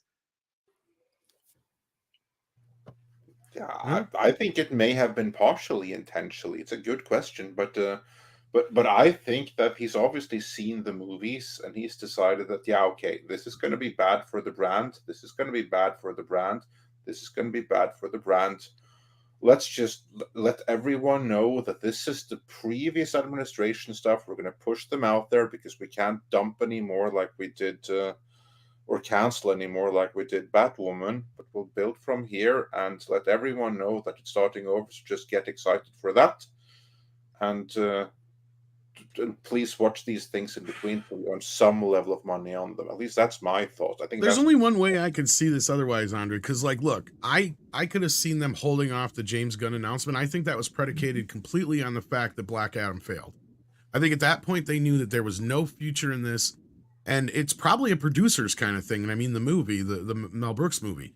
Like, they're looking at it as, at this point, we might as well tell everybody we're rebooting this and then write the next 4 movies off. Because I guarantee you these losses get wrote off. Oh yeah, and they're, for sure. At this point, it's probably better for them to lose money on these features than it is to have like a quasi hit and then sit there and go and have another Batman, right? Because let's be real, that's what the Batman is right now. The Batman is kind of a wonky mess in the middle of this already bigger mess. And the only reason the damn thing is stuck around, from what I can tell, is that they managed to do what Zaslav said. That was bring the budget down, make it shorter, make it lighter, you know, those kind of things. And it sounds like that's what's going to happen going forward. And I'm sure the Penguin's still going to have a lot to do with that. But to me, that movie only existed in sequel form now because the first one managed to make more than $500 million. But the only reason that's not the Batman we're going to have going forward in the universe is because it didn't make $1 billion. Right. So that to me is like kind of just an example of this whole thing from beginning. Right. The whole idea of this shared universe idea with DC and the Snyderverse and everything, trying to change the regimes midway through. That's the bigger thing that has pushed people away, I think, than anything. I don't know if people are, because I know Chris was positing earlier that a lot of people are aware of this. You were too, Andre. I'm not so sure. I don't think most people give a fuck. That's where most people are at. They really just don't give a shit. And having so many different versions of these characters and stuff like the Batman and everything has confused more people. Because I've had more people talk to me about this stuff lately, like, where they're like, well, is Ben Affleck coming back? Because I saw him in the Flash thing, and it's like, is they having Pattinson come back? What's the deal? You know, and I have to sit there and explain to like my normie friends and family what the hell is going on. And it's like trying to explain brain surgery to them, because you see them just gloss over after a while, and they're just like, Yeah, why can't movies just be fucking simple again? And that's usually their response. Is like, because they get sick and tired of having to sit there and listen to the whole explanation of what's going on behind the scenes. Yeah. That used to be something that Marvel was so good at, taking us from Iron Man, which is clearly technology based, into they say it was Iron Man 2 that made the multiverse thing happen. Multiverse kind of bigger, larger Marvel universe, not multiverse at that point.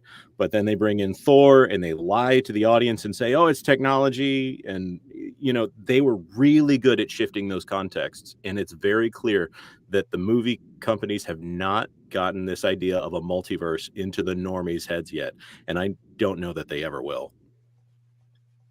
Not in the way they want it to anyway, Jonas. But I know you have to be leaving us soon. So is there any final thoughts on this box office business? Or well, I was going to mention we could just I'll just go off of memory here. That was a pretty high number for Scream, which was the number 2 right there, and that only cost $35 million to make. I don't know how much to market.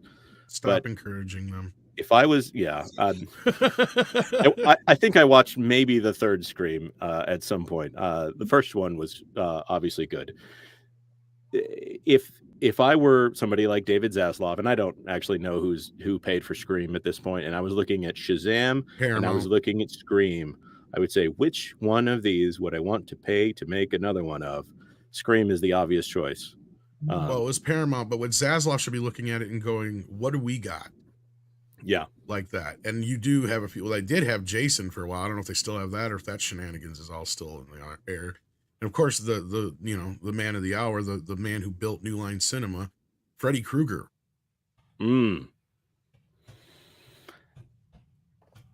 So why are they like just sitting on these things for years is beyond me. But anyway, sorry, Jonas, finish your thought. because superheroes have crowded out the market, and I wouldn't mind if we all took a break for a nice rom-com. Let's all go see a rom-com, just indulge in some silliness for a little while, and you guys take your time, Freddy's make a superhero. Get a screenplay going. Oh no, my wife loved the Sandra Bullock, Channing Tatum movie. No, I know you're not wrong. Totally mismatched pairing, but it still works. You've got this guy who is technically too young by Hollywood standards, and nobody minds looking at Sandra Bullock, who is actually a great She's comedic one of the talent. few who can get away with that because she did that with Ryan Reynolds too. Yes. She's going to do it again at some point if she has any financial sense, which I'm sure she or whoever she's working with does. Jonas, I said this last year when Bros came out and tanked, and they spent almost $100 million on that stupid ass movie. I said, you watch that Sandra Bullock movie or the George Clooney, Julia Roberts movie is going to do so much better. Because all the older gay friends that I have, they've said the same things. We don't like movies like Bros. We like movies like, we want to see George Clooney and Julia Roberts. That was specifically the shit they were saying then. Little did I know that those two had a movie on the horizon. So I'm like, oh, this is perfect. We actually get to see the comparison. And you're right. Not only did that movie do much better than Bros, so did surprisingly, that Sandra Bullock movie you brought up did much better than I think anybody anticipated it was going to do too. For the very reasons that I think you're saying. Or alternatively, put a romance in a superhero film. Can I just say, I don't know why no producer or Hollywood executive has it figured out yet to put Sandra Bullock, who is one of the few females that is like a blockbuster success, put her together Tom Cruise. I think that would be a slam dunk. They both amazing. can do action. They both can do comedy. I just said, I wonder if those two even get along, but yeah, no, you're right. Well, I hate to run. I love it every time, and I would stay for every minute if I could. I got to get back to the vlog mines. All right, well, you take care, Jonas. Thank you for hopping in, brother. Yeah, thanks for joining us. Have a good one. Yes, and before long, you guys keep going to see these. We're going to wind up with Scream 23. I was going to say, too, because Jonas brought up superhero fatigue, which I do think is real. I almost think Warner Brothers would have been smarter, because one of the things, I don't know how Andre felt, I literally couldn't help myself. I smiled, and this is no spoiler. You saw it in the trailer. I smiled kind of ear to ear when I heard Wonder Woman's theme kick in and Gal appeared. I almost wonder if they would have been smarter just to give us, now don't let Patty Jenkins write it, but give us one final good Wonder Woman film with Gal, one final good Man of Steel 2 with Henry, and then give it a few years and start over them. I feel like it would have made less fans angry. Yeah, I agree with you. That that was really awesome. How when she showed up in the movie, I had fun with the movie. I enjoyed it. Yeah, it was I fun. thought I didn't play much care for the first Shazam, but this one, I had more fun with this than I had anything in Marvel Phase 4 and 5, with the exception of Spider-Man No Way Home. So in this sense, I'm like saddened that the movie didn't do any better, because it's a fun, harmless movie, exactly the kind of movie that we tonally need more of. And the audience just turned their back on it, which is unfortunate, but it is what it is. As for just letting everything rest for a few years, I don't know how many years Gal Gadot has as Wonder Woman left in her, to be honest. If you give it Warner 5 Brothers years and then continue, they'll start to age out of these roles. And then if you want to give 10 years after that, then if you want to do it, you want to do it now soon. So I was actually more optimistic before James Gunn came aboard, when it was Pam Abdi and Michael DeLuca who was kind of like running the DC show. And if Gunn had declined, it would have been them running it forever afterwards, probably. And they would have kept down the direction of the Snyderverse, or where it was going. Just made some modifications to make it more crowd pleasing. I think that may have been the better option. We'll only wait to see when James Gunn starts with his stuff. But I kind of understand this move, because you got to look at it this way too. They have spent 10 years, and what, 3-4 regimes trying to get this thing off the ground with these actors and everybody else. Warner Brothers doesn't have the time or the money to try to take a chance on a Man of Steel 2 or anything like that. And I get where you're coming from, you guys, both of you. I agree with you. But I just seen where they were probably looking at this as that's too much of a gamble at this point. Because I know that was one of Zaslav's biggest points, was the cost factor, right? James is going to come in here and do it supposedly at a fraction of the cost of what they're making these other movies. And a big way he's going to be able to do that, I think, is by bringing in a bunch of his friends and unknowns as the actors. So they'll do it for cheaper, and of course the younger actors don't cost as much. Because that's kind of where we're at again. They have to start from square one when, you know, they got Henry Cavill for next to nothing.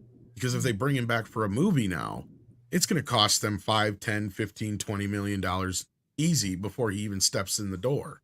That's the problem. And it's the same thing for Gal Gadot. It's the same thing for Ben Affleck. It's going to be the same for every one of these other actors. Ezra Miller's also been in enough of these now to where I'm sure he's getting $5 to $10 million a film now at this point too, because we know that's how these contracts are structured. And you know, it's how Brie Larson got $5 million just for the first Captain Marvel, and got, I think it was reportedly like, what was it, 18 or whatever for Endgame for the 5 minutes she's in it or something like that. Wow. And that's again why that movie cost so damn much money. Over half the budget was just going to pay the actors, which that's what they need to learn to try to change. When a movie like Everything Everywhere All at Once only costs $35 million to make, and it has better special effects than the biggest Marvel movie of last year, they've got to reevaluate what the hell's going on. It's true. And the only reason that movie cost $35 million, I'll tell you why, is because Michelle Yeoh and everybody else who was a bigger star did it for next to nothing because it was an independent feature. That's why. Because she didn't get her normal payday. I guarantee it. But now that, because of that movie, her payday will go up more. Sorry. Go ahead, Michelle. Oh, no, you're fine. Yeah, that's something, if you look at the successes at the box office, I mean, that's something that you just keep seeing. It is the movies that screams. It's the movies that keep their box office relatively low. And it's just like, at what point do Warner's and Marvel and all these companies begin to get those numbers back down to where they can make a profit? Exactly. They need more movies that cost like 30, 40, 50 million dollars, under 100. I mean, Valiant even said 100, but they can't spend they can't even spend that on some, like, unless it's a Batman or a Superman. I cannot see the reason in spending that much, but we've learned from some of these other superhero films like Deadpool, for instance, and all the crap that happened behind the scenes on there, that you kind of have to spend close to that, it seems. But again, that goes against the whole everything everywhere all at once kind of theory. So they just need to be able to find actors who are willing to do these for next to nothing and bank off the fact that these movies are going to give them careers in the end of the day, I guess. That's the best they can do. I don't know. We'll have to see how this rolls because they've got 2 years to do this now. They've got less time than you think about it.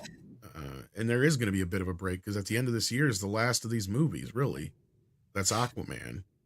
And so then we'll actually have like a literal 2-year break. Blue Beetle next year? No, that's August of this year, I thought, unless they moved it. Paulie was in the chat. He would know. I thought that was August of this year, I thought. Which movie? Blue Beetle. Oh. Yeah, which is also tied in with Shazam, apparently. I don't know how much, but yeah. I hadn't even heard of that movie. Well, it was meant for HBO Max. It was the movie that was greenlit with Batgirl. And it actually has the kid from Sholo. From Cobra Kai. From Cobra Kai, who plays Miguel. He's the lead in it. And Blue Beetle's a little lesser known character, but he's had his own cartoon and he's popped up in other cartoons. So, I mean, it has a chance, but from what I've heard, it doesn't really have a shit ton of connections. So the way they've kind of treated it has kind of always been like its own little thing in a weird way. So we'll have to wait and see how it pans out. I'm sure if it does well at the box office, we'll have more Blue Beetle movies, but if it doesn't, then yeah. Well, and then another issue I think you have with Marvel, besides, I mean, the issues we all know about, is like, why are they not doing anything with X-Men or with Fantastic Four? Like, they got the rights to those properties years ago, and why do they keep going on with these characters that are less known? Well, both the Fantastic Four and X-Men are coming, and I have to say I'm glad that the less they're doing right now, the better, because the people behind it, I mean, they're all compromised in a sense, and none of them want to do anything justice. We've heard like some rumors of who they want attached to the Fantastic Four, rumors only. But they were not very confidence-inspiring, let's put it that way. With X-Men, I mean, Victoria Alonso feels that the title X-Men is outdated because it has men in it, and men are problematic. X-people. Yeah, Mutants. Exactly. Yeah, Yeah, the mutants is her preferred title. I'll tell you what happened to the Fantastic Four. We probably would have had a Fantastic Four right now, but James Gunn got fired. Because he was supposed to oversee the cosmic phase, and I have a feeling they would have come in during the cosmic phase. You know, it's funny, though, you mentioned the Fantastic Four, again, the casting part, Andre. Somebody brought up yesterday to me some convoluted business in the comic books that Kang is supposed to have some relation to Mr. Fantastic. Yes, Kang is a distant future relative, like he's like the great grandkid of Reed Richards or something. How much you want to bet we already know who's going to play Reed Richards? I was thinking that last night. I'm like, watch, they're going to have Kang play Reed Richards too. I shit you not. Why do you think they're probably building him up so much? That would be horrible. And it would not be a huge surprise when you look at everything else they're doing in Marvel. So I'm perfectly happy with them not having brought in Fantastic Four or X-Men just yet. Same thing I said about Star Wars is true for Marvel. You need a complete change of people there, complete change of God before I want to see them do anything. Like one of my favorite characters is the Punisher. I'm not happy about the Punisher being in the new season of Daredevil that they're making. I hope it'll be fine. I hope that John Bernthal hasn't compromised on anything, or he wouldn't sign on. But I don't know how he's not going to, though, because I mean, do you think for 1 second they're going to let him play the character we saw in the Netflix movie? I mean, the Netflix show on Disney Plus. I just don't see it. That's my worry. Yeah, like, he has said before that unless they allowed him to do just that, play the same character or a version of the character, who is just like that. He's not going to do it. And he signed on. So that means either they allowed him to be that character, or he was swayed by the paycheck. Which one of those two is the case? We will There's find a plausible out third option, but I think we would have known had it been a third option, and that is he was contractually obligated. No, he's. I was going to say, I don't think those contracts carried over. So that was my point. They most definitely did not carry over. So in this sense, it has to be one of the other two. So we'll hope for the best, but prepare for the worst, I would say. Yeah. I don't have any hope for that show. And I people that listen to me know I adore Daredevil season 1 through 3. And I don't even know if I'll be able to bring myself to watch it, because you just know it's going to be a disaster. Yeah, and I think the problem with X-Men is they don't know what to do. I honestly don't. I think they are completely, because from just the minor things that I had heard from behind the scenes before everything kind of went silent there, I had heard all the mutant business before, because I was telling people that, there's this chick going around who at that time I didn't know who Victoria Alonzo was. I said, there's this chick going around who's basically dictating that they cannot use X-Men in the office and blah, blah, blah, blah, blah. But it sounds like now they're having a hard time deciding where they're going to move forward with the X-Men. Keep hearing business that they're possibly going to bring back the first class cast. Then they're also heard they might mix it up like they did with Days of Future Past. It's almost like they're too afraid to move on from the Foxmen. But, at the same time, that almost is like what Andre was saying before, is like, it's almost a good thing, because at this point, you don't want them to recast the X-Men. Yeah. It's like, shit, unless they're going to give us basically the 90s animated X-Men cartoon live action, I don't think anybody's going to be happy at this point.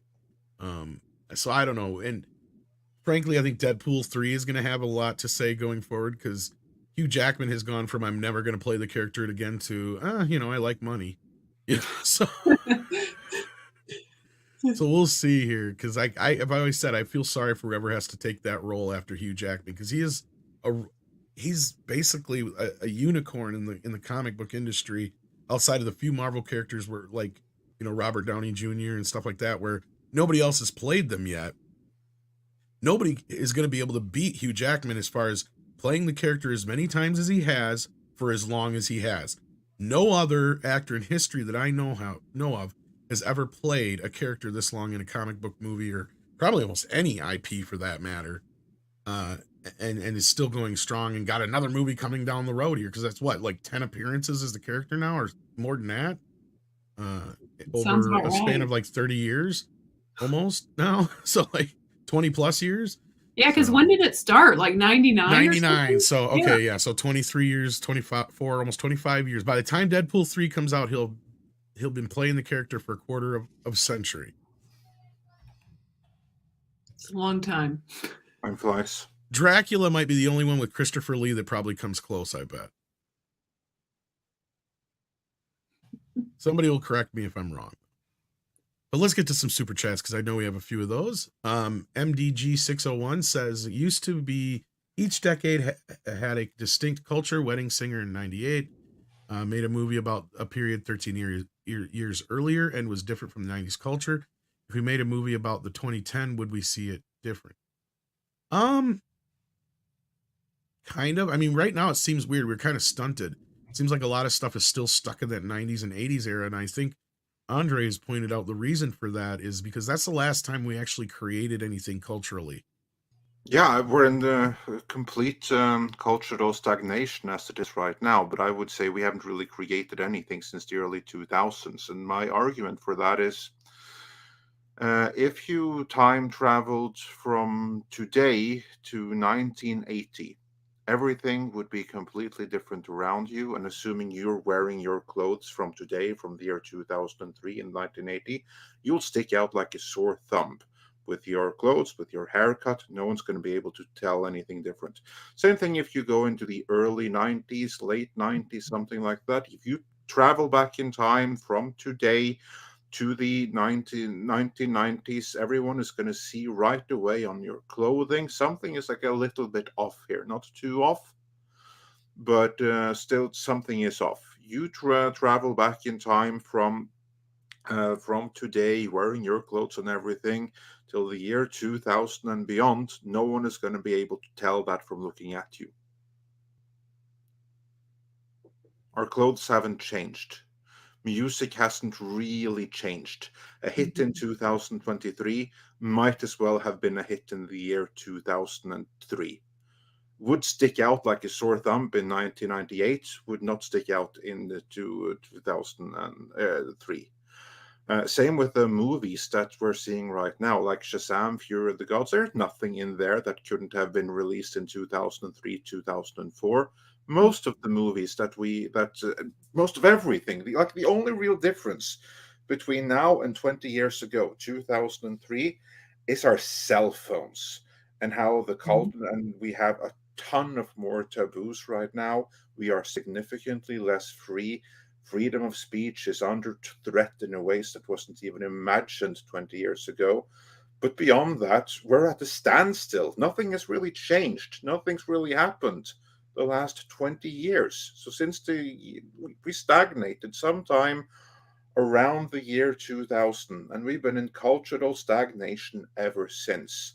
I mean, look at Harry Potter, was already out around that time. Yep. We haven't had anything basically new. It's just variations of the same things.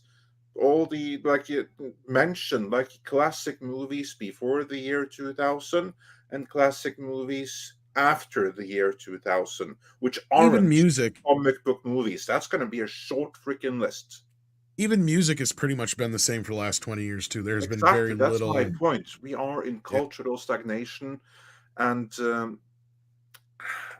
so yeah, a movie from 2010 to 2020. The only difference is that we have a bunch more cultural taboos right now, things we cannot do that we didn't have in 2010. But you still had your smartphones in 2010 and everything. They're better now, but that's really the only difference. I mean, if a person from 2010 were to travel forward in time to the year 2023, they'd be shocked at the taboos and everything and what's going on with genders and what have you. But beyond that, they'd adapt in an hour. Yeah, nothing has changed. That's what I love about Tulsa King, is they knew exactly how to set that show up to where, you know, the character would be in subtle culture shock, but not complete culture shock. And it's the minor little differences that get him, right?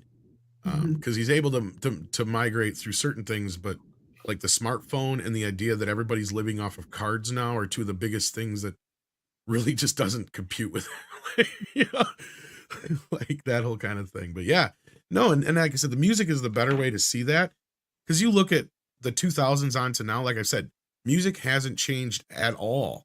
But you look at the 5 previous decades, and it was, you know, one different kind of amazing music after the other. We had just creation upon creation upon creation.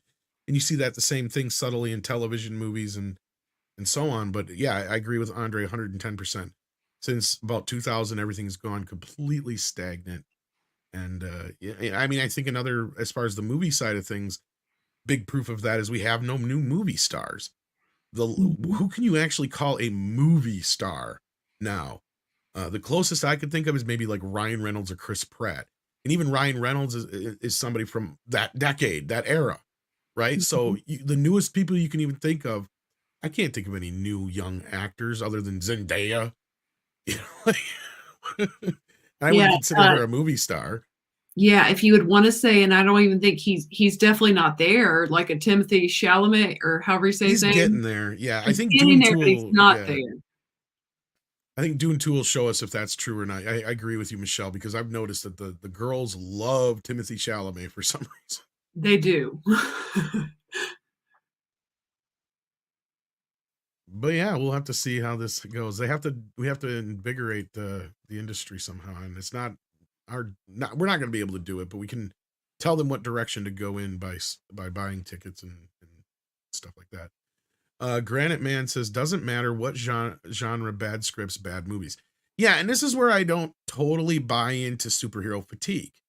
I get it. I believe it's possible, but I think it has more to do with bad movies. Like I brought up to Chris earlier, Spider-Man No Way Home is a great example of superhero fatigue isn't a thing. It's just we need better movies, right? I mean, I could be wrong, but I think it's not quite. I don't think we're quite ready yet to compare superhero movies to westerns per se. But I don't know.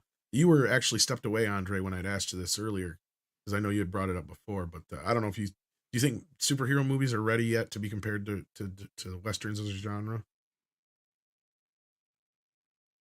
Or did he step away again? Did he seriously did this to me twice in a row now? Okay, Andre. Anyway, JWT6577 says, relying on home run Superman movie from the guy that referenced Aquaman fucking fish in his latest DC project is foolish. Well, again, I'm willing to give him a chance, but I understand where you're coming from, JWT. I've seen other films of his, and he can do serious stuff, right? And he clearly does love superheroes in all forms and ways and different types of storytelling. So, again, I'm really, really, really willing to give him a shot. So, I don't know about you, Michelle, but that's where I'm at with it. Superman sucks, then I'm done. Yeah. Oh, yeah, definitely. We're talking about James Gunn Superman. Yes, yeah, the one that comes out in 2 years. Yeah. Yeah, I mean, if that looks really good, that could excite people again. But I mean, he's got to win them over because you've got the hardcore Henry Cavill fans that are ticked. Yeah, talk about an uphill struggle right there. Mm-hmm. I mean, if there's one movie people will be rooting against, it's that one. So that has to be one hell of a movie to overcome that. Yeah, well, we got 2 years to see how that rolls. Then we got Douglas Nelson in the house. He says, what genre can succeed superheroes? That's a good question. We've talked about this a few times. Sword and Sorcery, I said, I think is on its way back in. I thought people might have been ready for something like Dragons does well, that would be a good start. Well, just between, I think it's kind of been a long time coming, just between like Game of Thrones being the success that it was at the time. And, you know, when there is good things in that genre, people swarm to it. Look at the Game of Thrones spinoff, for instance. Absolutely. Yeah. And I mean, we'll have to wait and see how Conan does. Like you said, D&D has a shot. But I don't know. What do you guys think? Is there any other possible genres that you can think of that might be due for a comeback? Michelle, what's due for a comeback? Can succeed superheroes? That's kind of what I was sitting there thinking. What is? Because I can't think of a specific genre. I just think people want just kind of well thought out, entertaining movies, whether that is some romantic comedies, whether it's action thrillers. I think people just want non-woke, well thought out, good scripts, like good scripts again, that are executed well. So I can't think of a specific genre per se. I agree. Good scripts would be a good start, and then we're going to need a different generation of writers, certainly a different set of writers than the one currently in Hollywood. I mean, the old guys, they're still good, but like the new generation of writers that have come in, completely void of life experience, only filled with ideology, they are a big part of Hollywood's downfall. Certainly the downfall of comic book movies. Sorry. So I almost feel like the superhero movies have allowed Hollywood to be lazy, because it's like, because it's like, one, they have name recognition, but then secondly, they have material that they don't have to start from scratch and be super creative with, that they can use. And it's like, we're now into, I mean, how many years of this? And no, you're 100% correct. Yeah. It's like that. That's back to what I'm saying about writing a good script. It's just like, I feel like they've gone so lazy and used to having things kind of handed to them. Like, where's the like kind of free thinking, just creatives in Hollywood these days? No, you're 100% correct, because everything they've tried to upstart in between there has been nothing but reboots, requels, rebootquels, sequels, and other things to other genres of films that had come in the past. But nothing has quite lived up to the superhero success. But there's one thing I think that might, and it was Jared, I lost it here in the chat, had brought it up, the video game movies. With the success of Sonic and the probable success of Mario Brothers, and also the runaway success of Last of Us on HBO Max, I think Hollywood will start to turn its attention a little bit more towards video games again and going, what is it we missed here before? What didn't we do right before? Now they're going to learn to write lessons? Fuck no. But what they will see is that, okay, we have this Sonic thing, we have this Mario thing, we have this Last of Us thing. What do these three things have in common that the older films that we used to try to make into out of video games don't, right? Well, and I know one of the bigger things, and this was brought up with Mario Brothers, is back when they made the original Mario Brothers movies, they didn't have as much to really draw from as far as like mythology, the world, Now I guarantee you Nintendo has a Bible for Mario's world. And when they made that movie, they handed them the Bible and said, here you go. This is what you can use. And this is what it all means. It has to fit in this, this kind of box. Right. And in that, I think that's where the success will lie is, to keep these franchises fresh and alive. And that could be the next big thing if they do it correctly, but it'll depend on if they can figure that out right away by going, okay, we listened to fans on the Sonic. They liked Sonic to look like he did in the game. They really responded to things that we kept bringing in from the game, especially in the second film. Mario Brothers is a success. Why? Because it looks, feels, pulls everything straight out of the games, the world of the games. The story feels like something you get right out of the games. You have a few more successes like that. Maybe that's the next place to go. And now games are much more immersive than they used to be, to where the interpretation was there before to make a Double Dragon movie. But now when you go to play, Last of Us, there's no mistaking it's Last of Us. When you see it on TV, people know that's Last of Us. You're not trying to guess work at where they're like trying to interpret this from, because for every, we've had a ton of these crappy video game movies like the Double Dragon, the Street Fighter ones, only Mortal Kombat and Silent Hill and Resident Evil, the only three previous video game franchises you could say that actually did anything, Andre, right?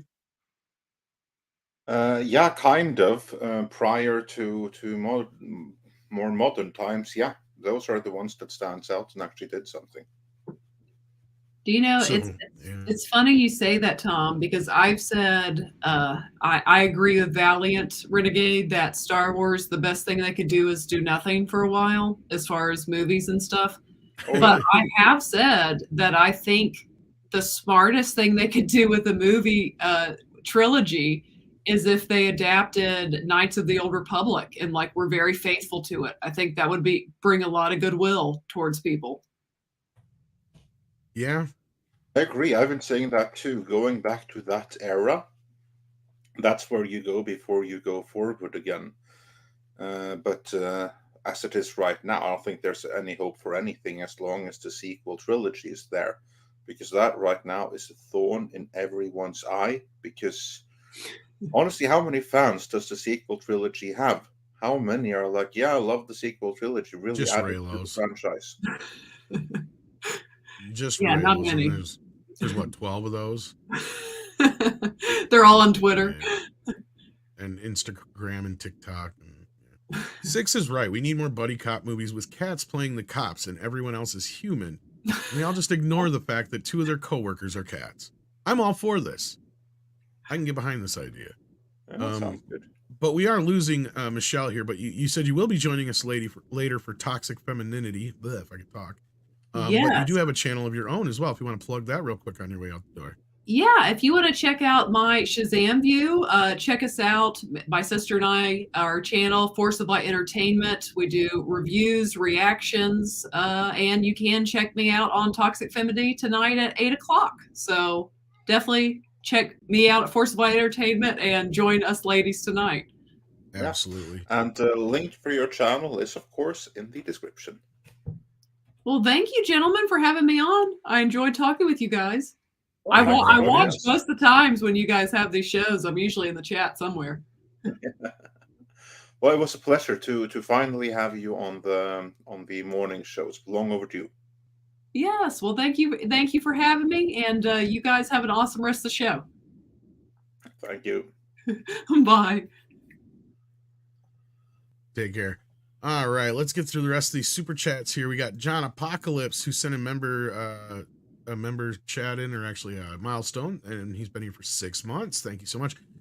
We got to do a member stream this week, Andre. So we'll figure. May have to be next week.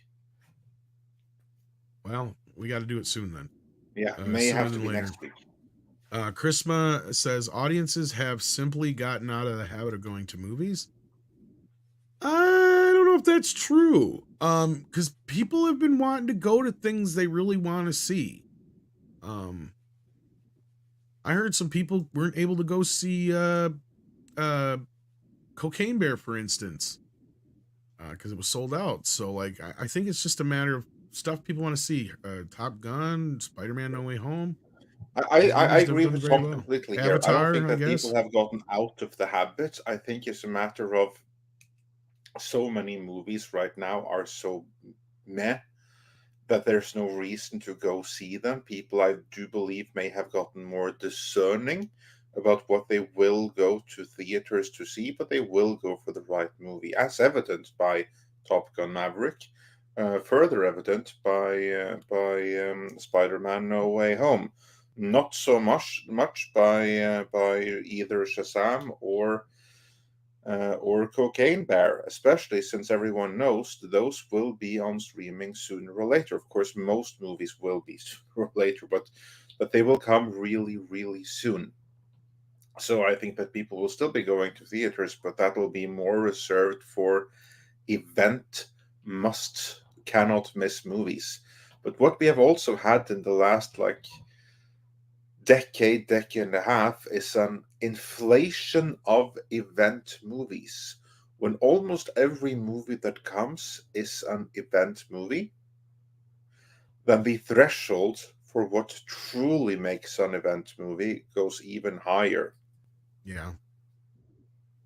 Yeah, and Endgame kind of made that threshold so freaking high that, I mean, they really have to kind of back off for a while and then kind of reestablish their footing, because I know a lot of people are going to get excited. Endgame was the wrong movie to make. They really fucked themselves over in making that. And I know a lot of people are going to get excited for The Flash, but I just have a feeling a lot of people are going to feel let down by it by the time it's all said and done. But anyway, David March has been here for 15 months and says, I want to see this movie, didn't even know it was out. I'm not sure which one he's talking about. Maybe the one that Chris was talking about. Well, should he be talking about Shazam? Maybe. That's true. One or the other. That could very well be true. But that was when we were in the midst of talking about like the San Jose Sharks thing. So I think that was when Chris had brought up the other movie, but it could be wrong. STR Red Wolf says San Jose Sharks tweet gives one question. What the hell does this have to do with hockey? Yeah, you and 5 or 10 other people said the same thing in the responses. Southbound has been a member for 14 months and says James Gunn has his hands full. I don't know how he can write the DC ship. He has his hands full to a point, but I brought this up last night on a stream, Andre. I don't know how you feel about this, but now that we know he is directing Superman and that movie has to be out in 2.5 years, not even 2.5 years, does Peacemaker season 2 happen?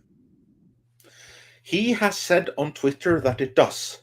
He has said that, but he also said that Ben Affleck was interested in directing a movie too. Yeah, this is true. I think that to me, Peacemaker is the canary in the coal mine as to whether or not his new DC is going to be a complete reboot or a soft reboot, kind of cutting over some of the things that were before. Peacemaker is the obvious canary in the coal mine there, because if anything is going to be brought over, it's Peacemaker. And as it is right now, there is no season 2 of Peacemaker announced, but what he said on Twitter was that, oh yeah, Peacemaker season 2 is coming, just not yet. Meaning that if it's not coming yet, that means it will be coming after the reboot has begun with the Superman movie and everything like that. Yeah. So if it does happen, that means it's not going to be a complete reboot. It's going to be a soft reboot of sorts.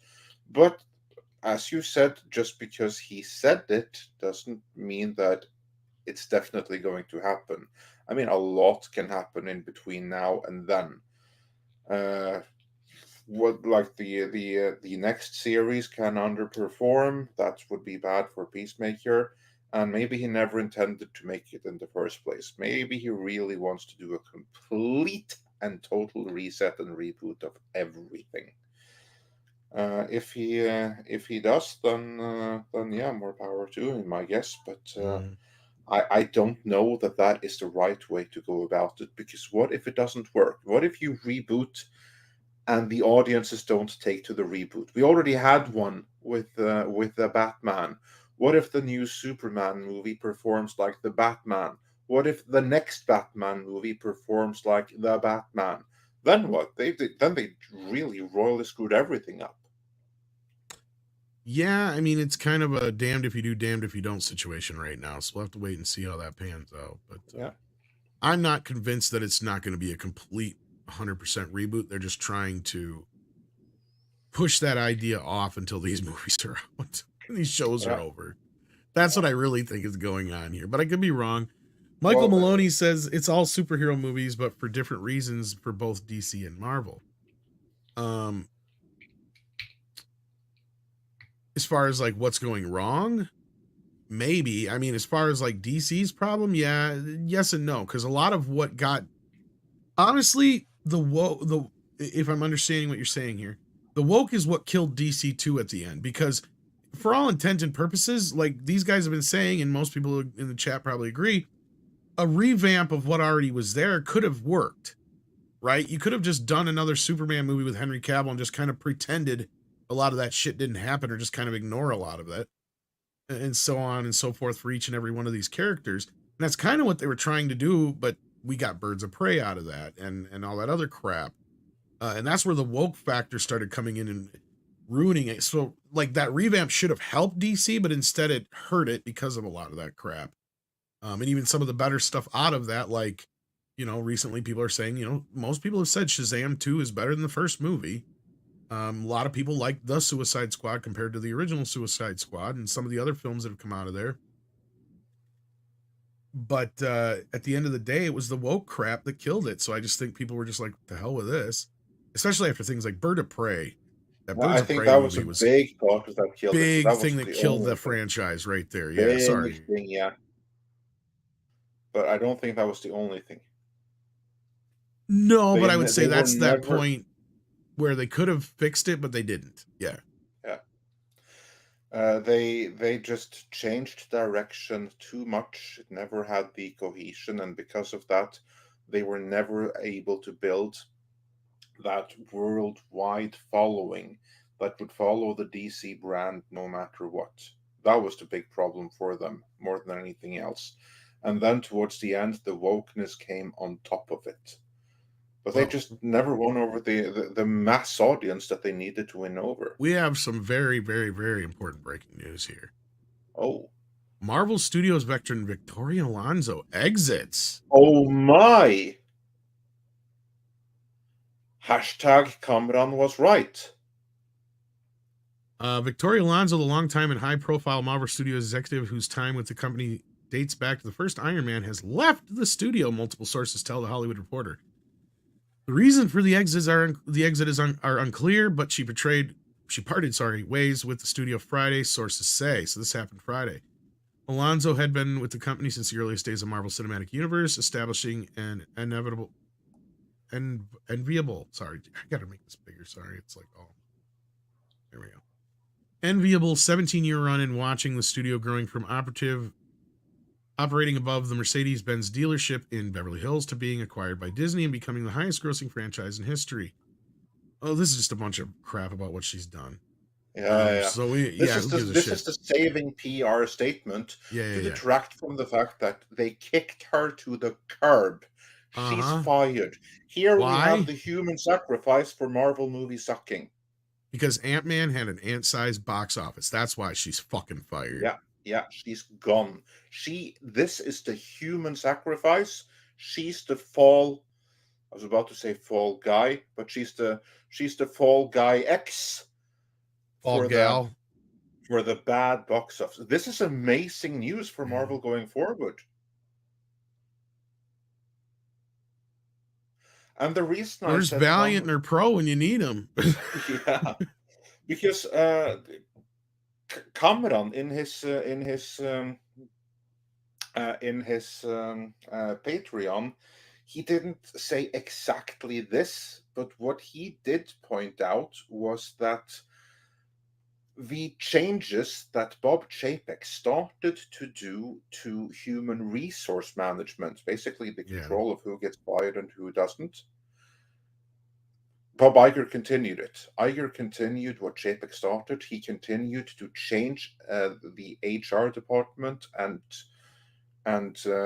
change the staffing there, bringing in people who appeared to be woke at first glance, that has all of the identity checkboxes in order.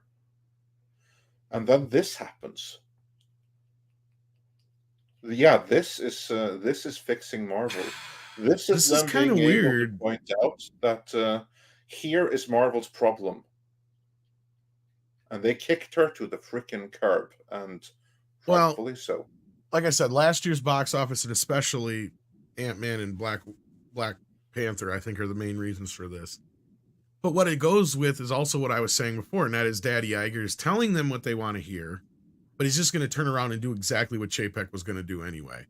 It's just okay now. They'll be more accepting of it, and you'll have less freakouts because, oh, Daddy Iger said it so. So, as long as it's not that guy. Yeah. Okay, I'm in shock right now. Yeah, I'm in shock too. I did not see this coming. I mean, for the first time, they say shocker in the headline, and it's actually true. I mean, I knew somebody was going to get sacrificed, but I cannot believe it was her.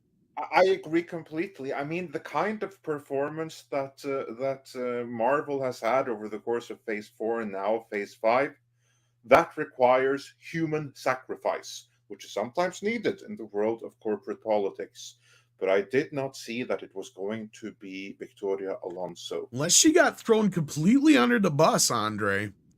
Like, let's say that fucking meeting that I proposed happened. And the Monday after Cocaine Bear opened, Kevin got called into the office and Bob's like, I got all this other shit going on right now. This is the last thing I fucking need on my plate. What the hell is going on? And how did we almost lose to a movie called Cocaine Bear? And he went, Vicky, it's all her. Yeah. She changed everything. Must have been. But yeah, we have someone who can comment on the good news. Welcome, Mike, the Mexican Iron Man. I have had a rough week and weekend. As I don't know if Tom Andre shared with you what's been going on in my life. I've had a rough couple weeks. And not really, because obviously we don't put personal stuff out. Yeah, I know we don't say like that's all right. That's between us until you say otherwise. All right, but I'm just saying that, Andre, it's been a rough week or two, but I am here to celebrate the victory, and I am here since I'm a brown man, and I'm here to celebrate the termination of this Latinx hoe. You know what, Biatch? You can take your Wakanda forever. You can take what you did to my boy Neymar, and you can get them boots on and get to stepping. These boots were made for walking, huh? You know what? I'm even going to help her understand it. Someone hit the SAP button. Hit that little beep button. You have time. Hit the beep button. All right.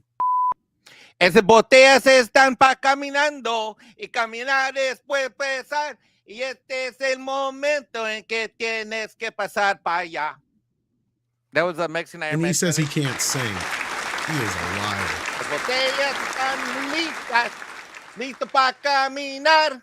Ya es la hora en que tienes que caminar más para allá. There you go.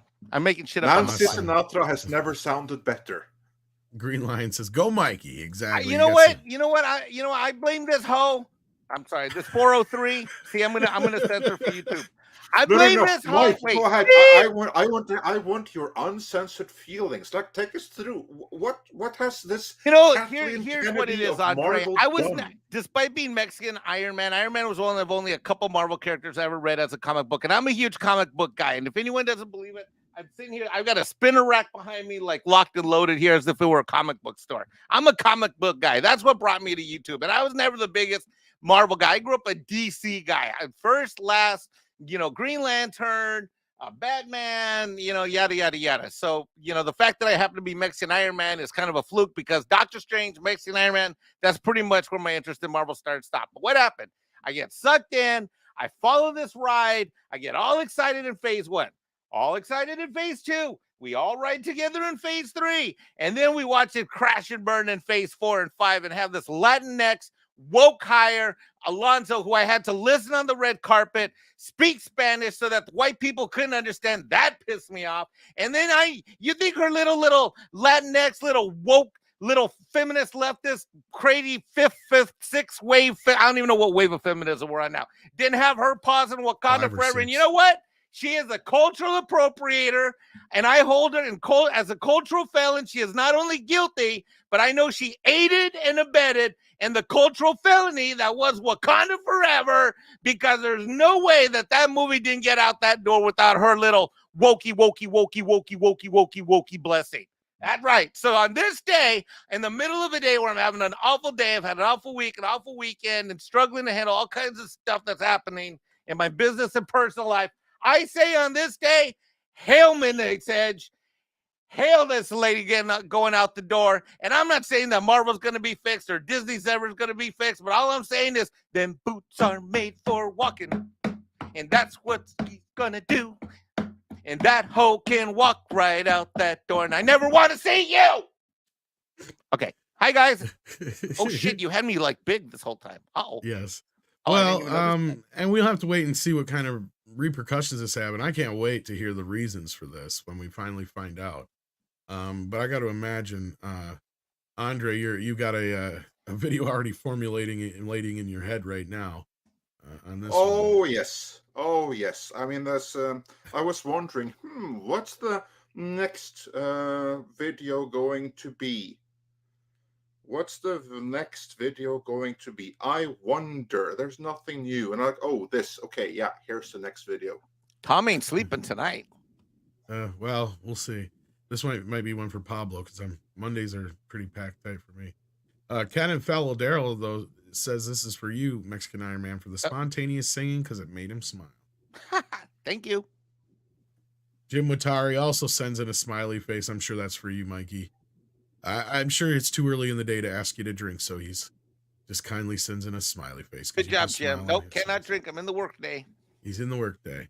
But wow, this is some really kind of shocking news. Like I said, I'm not totally shocked because I knew somebody was going to have to be a sacrificial lamb. I just never thought it'd be a Victoria Alonzo, but Valient is here, and he says, of course, he can't make it on the show today. He's in the office, but he says, somebody had to answer for failures, and Feige has a lot more power than she does. Exactly, Valient. And that's kind of what I was saying is he probably threw her ass under the bus. I'm sure somebody asked whether it was Bob or somebody else. They're like, what was the reasoning for this direction? What is going on here? We can replay that now. You be Bob Iger, and I'll be Kevin Feige. Go. You call me into your office and ask me like what happened. Kevin, I have a lot of shit to deal with today, okay, because of the stupid Florida problem. But the last thing I needed was a movie that was R-rated and called Cocaine Bear, almost beating our Marvel movie. What is wrong? What has happened? Why didn't Black Panther make any money either? Okay, well, Bob, notice that I'm using my beta simp voice. Well, Bob, you've got me pulled in a lot of directions, and I got to worry about merchandising and that, the TV shows, and I'm doing my best to support your vision, Bob, of Disney Plus. And we've got to put shows there, and I can't keep my eyes on all of the prizes. And look, Bob, between you and me, okay, I thought Victoria had this. I mean, because Bob, when I was at the helm before in phase 1, 2, 3, 4, for phase 3, like things were going great. And Bob, I thought we could trust her, Bob. I thought we could, we could take our eye out. I thought she'd be okay. But, maybe she wasn't the right person really to get the same results. That, Bob? But, because me, Bob, I support your vision. And that's why I'm going to make sure you have plenty of content for that Disney Plus. I don't have time for this shit. Who is it? It was Victoria Alonzo, but she's gone. She's fired. Out. All right.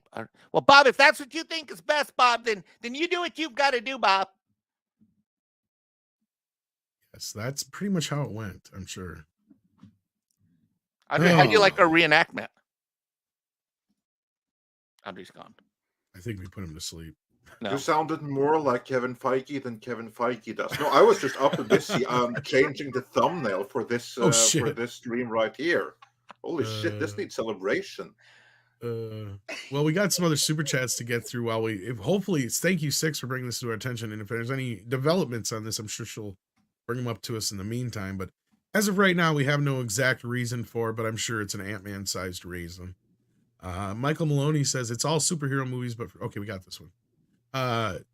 Mario Trillo says something Hollywood needs to realize is, unlike past dibs, they no longer have a stranglehold on distribution, as well as the cost of making movies is dropping. They are even deep dung than they think, or they are deeper dung than they think. You're not totally wrong, because YouTube has become a huge, not just YouTube, but just social media, YouTube, TikTok, all these things have become huge competitors for entertainment, for your time and your money.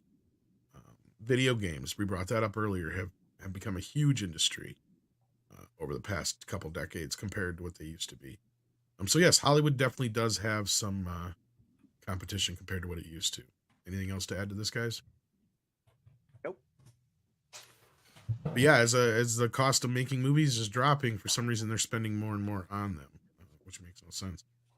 Arcaden Blog says, would you say Mickey Mouse is the most hated cartoon character today? Oh, no. No. I don't even know why I would say that. I'd say Velma. Anybody else? No? Velma would be a good one. Yeah. Andre had to drop out there and he forgot to mute. Sorry about that. So it's just you and me now, Mikey. All right, I'm Jesus Davila here, who is a thumbs up. Thank you so much, Jesus. If you haven't hit that thumbs up yet, please do. Boar Legion sends in $5 and says, Shorsey would tell San Jose, give your balls a tug if you know you. Okay. Dude, I'm so pissed off about it. I was part of the team that helped get the financing in place for the San Jose Sharks Arena. It was a college project of mine when I was at Stanford. And it's so infuriating to see what's happened in that city. Oh, wow. And joining us, I'm assuming mobile, is Valient Renegade. Are you there, Valient? Come in, Valient. Ground control. Next super chat. Major Valiant. Yeah, we'll do another super chat while Valiant. Can y'all hear me at all? Now we can hear you. Now we hear you. There you are. All right, I'm on my phone. Of course, I've never really done this before from my phone, so I'm trying to get it to loop through Bluetooth headphones. So hopefully, I'm not echoing. I don't know. No, you sound fine. Okay. So yeah.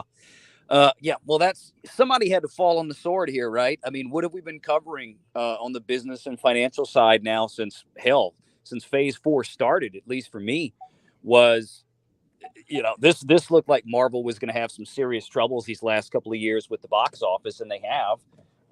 They've had too many pictures that, regardless of what people think out there, it had the biggest weekend of this, and it had the biggest opening day on a month that ended in Arch or whatever. It just doesn't matter.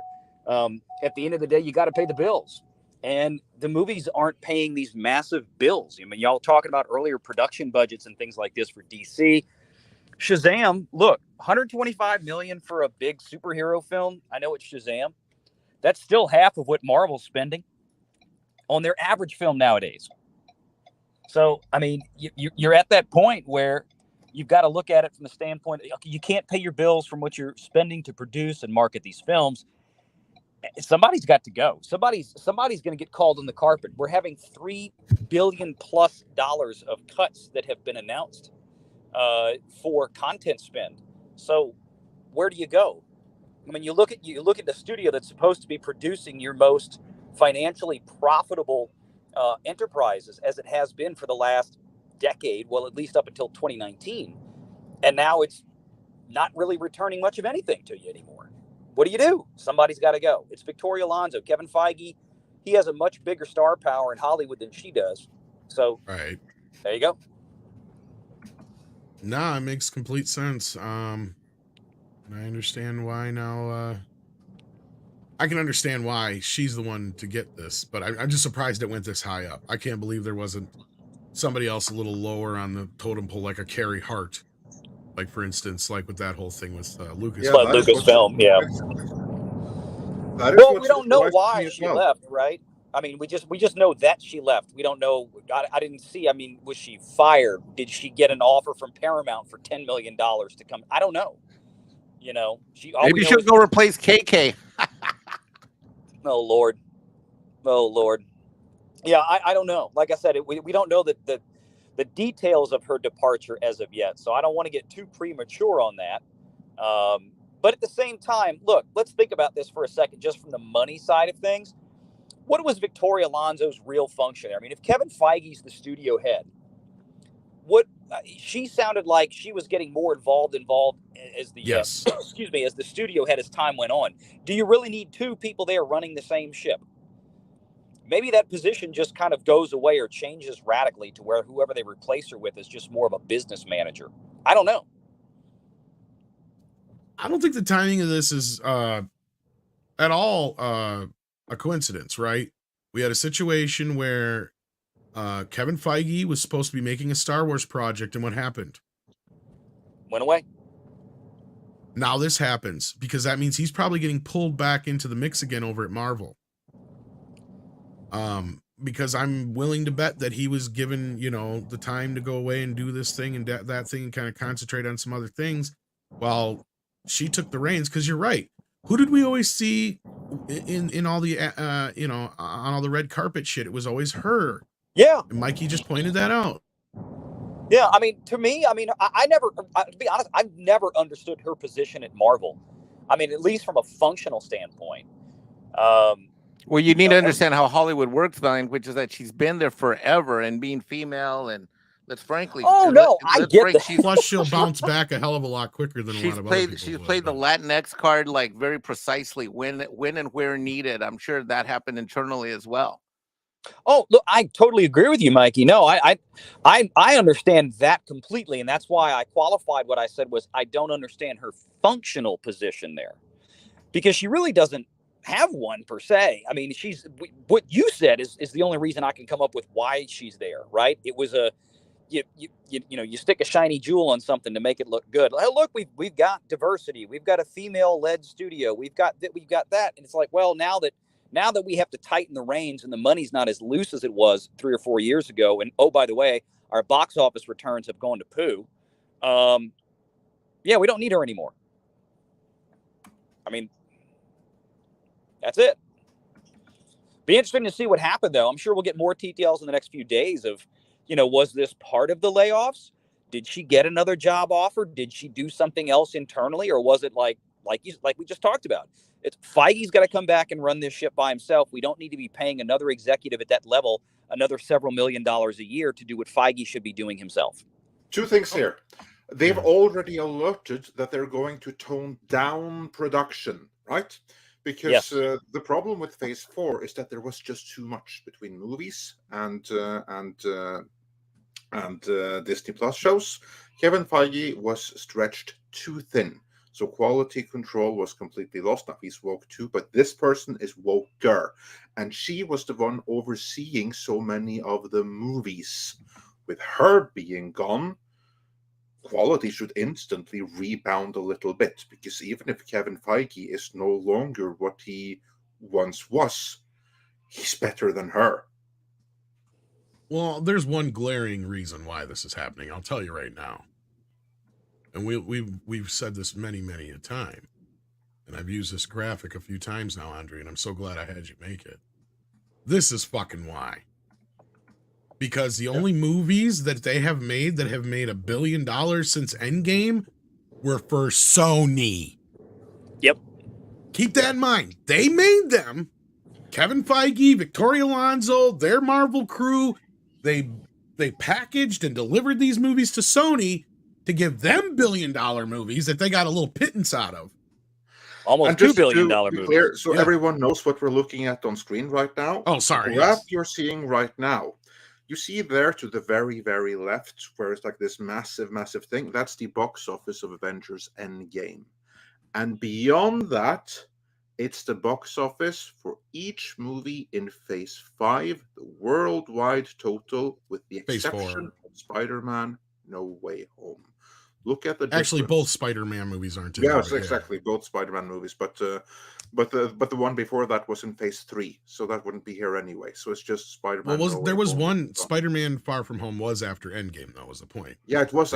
Yeah, okay, yeah, it's true. Yeah, that was after. Yes, you're right. So the two Spider-Man movies are not here. But anyway, so this is then the Marvel movies since Endgame. And this is not even counting the losses on Disney Plus. So yeah. Oh, those 12 billion of those losses on Disney Plus. Exactly. Yeah, and let's not forget. Let's also remind folks the stipulation on Doctor Strange and the Multiverse of Madness that only got as high as it did because of what I called the Spider-Man effect. That only got close to $1 billion because he was in Spider-Man No Way Home, which was still in theaters within a month of that film. So basically, if you had the two Spider-Man movies, the spike would start here or go down here anyway, because you'd have a little bit. It'd still go down to about here. So I think Spider-Man or Far From Home actually it'd be closer down to here because I think it made like 1 point whatever, like just over $1 billion. Okay, then it would crater down like here, all the way down here, and then you're right here you'd have another huge spike, and that would be Spider-Man No Way Home, right? And it hit right around 2 billion, didn't it? So right about there, almost 1.9. Yeah, so right about there. So then we have another huge drop, and that huge drop would have been Doctor Strange, even though that's the highest peak they have since. And this doesn't even have that peaks. It's because of the Spider-Man No Way exactly, Home. And that's my point. I've looked for a chart like this forever on the internet. Where the heck did you ever get this? I made it. Oh, he made it. No wonder I was going to say. I told Andre, I'm like, I need a a chart of all the Marvel movies since Endgame, and he sent me this. I'm like, well, you missed the Spider-Man movies, but guess what? That doesn't matter. I think that hits the point home even more. I can do another one with the Spider-Man was in different color. Have them stand out. Yeah, either way, because like at this point, like that's where we're at, and this doesn't even have Ant-Man on it. I think this chart should be part of your next video that you're going to do right now. Yeah, absolutely. And on that, because Ant-Man would actually taper off even more there. Yeah. Yeah, and, I mean, I think it boils down to this just being a cutting unnecessary expenses at Marvel, especially as you pointed out, Andre, correctly, with cutting back on the quantity of projects that I think they're going to have going forward between movies and all the cannon fodder that they've blasted out onto Disney Plus to frankly really not that big of a deal. I mean, when you look at the number of views, whether you use Samba or whether you juxtapose that to the Nielsen charts and try to come up with some synergy there between what the actual viewership is looking like. The bottom line is that all of these things are well behind just random new content on Netflix. They're extremely well behind, far well behind or the stuff like House of the Dragon and things like that. They're just not, there's just no traction there to these things. That's the biggest marker. So you get rid of somebody like her when you're cutting back on the amount of programming that you're doing, as you said, because, hey, Feige should be coming back. Yeah. With that, though, I think we lost Valient. Yeah. So, you have to step away, too. So I have to step away, too, but the two of you are here to celebrate. Muted. I'm sorry. No, you hit mute? Okay, so we thought we lost you. No, I do have to hit mute now, though. I'll be right back. All right, no problem. Andre, go ahead, and then we'll hit the rest of these. I have to drop out here, but the two of you will carry on the show and the live celebrations of Victoria Alonso leaving. I'm thinking of this scene in The Wizard of Oz. You know this song, Ding Dong. That song right there, right? Ding Dong, the witch is dead. Yeah, I'm kind of thinking of that song right now. Kinda. Yeah. I almost want to save that for KK, but yeah. Well, every studio has its own KK, doesn't it? And this We was can the have two KK wicked of Marvel. we can have two Wicked Witches, Andre. We can have the Wicked Witch of Wicked Witch of the West, Marvel, and Wicked Witch of the East, Disney. Oh yeah, this The bitch just had a Witch house of the, dropped of on the her. West Yeah. Marvel and Wicked Witch of the East Lucasfilm. Yeah, that sounds about right. Yeah. All right, with that, gentlemen, I shall leave you to it. And next batter up is, And it looks like we lost Valiant as well. yeah, mobile connection. StreamYard is notorious about mobile phones. Let's see here. We've got Dash Attack, who says, strongly disagree. Woke is dying. It's just clinging on to stay alive, but it will die. Yeah, I think we're starting to see the beginnings of that. Oh, Valiant's back. Welcome back. Yeah, I'm back. I had to switch over. It was doing it through Twitter as opposed to Safari. I'm on my phone right now in the car. I'm going to be back to the office in about 15 minutes. But I'm here. All right, no problem. Well, we're going to try and get through these super chats if you want to just kind of hang around, and then when you get back to the office, we can really dig in a little bit more. Probably, if worse comes to worse. Yeah, let's bang through these super chats. Yes, let's. But yeah, Dash, I think that this Victoria Alonzo thing is a big step in the right direction. Film Fanatic says, I played Jedi Fallen Order. I plan on playing its sequel. In my eyes, even though Star Wars is dead, Jedi Survivor might save it from dying completely. Well, for some lucky fans, video games and other also ran things will be able to help keep the franchise alive for you. But for some people, it's just not going to be enough, or they're just not into that kind of stuff. But I'm glad you have that much Film Fanatics. Let's see here. We got John Ivan Bear, who says, do you think there will ever be an Image cinematic universe? I know that there is a Spawn movie and Walking Dead TV show. I don't know about cinematic universe, but yeah, the Spawn movie is coming. In fact, I thought I heard it was already shot. And as far as Walking Dead, well, they already kind of have their own universe there, don't they? Because there's like, what, a dozen spinoffs already? Or at least a few. What do you guys think? Yay, nay? I concur.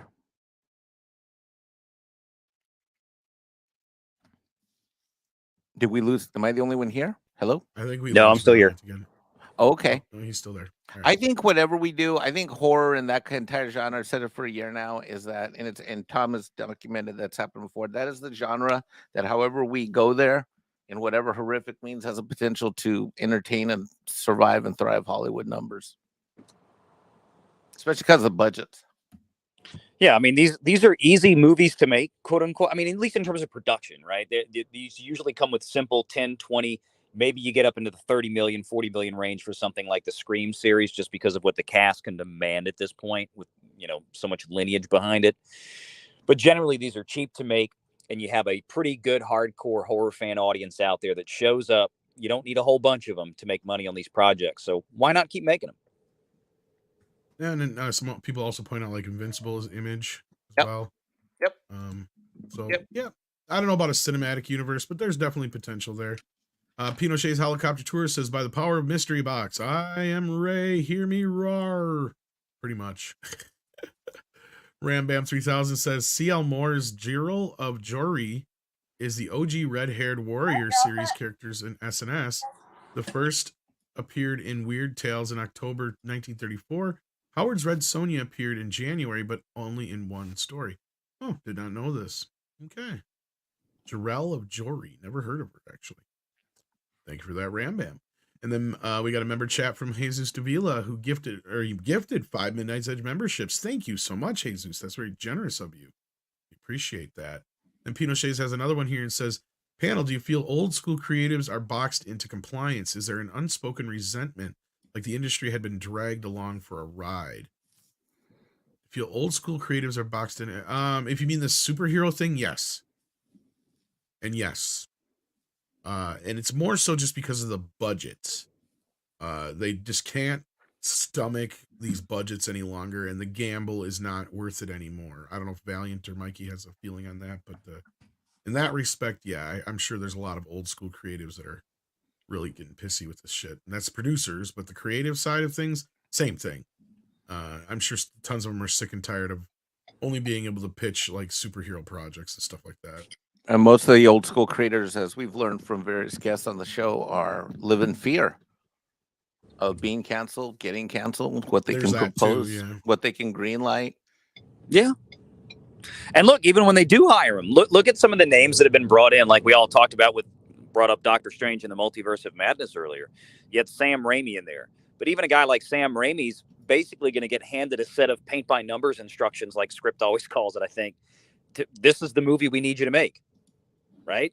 So it just, what do you do?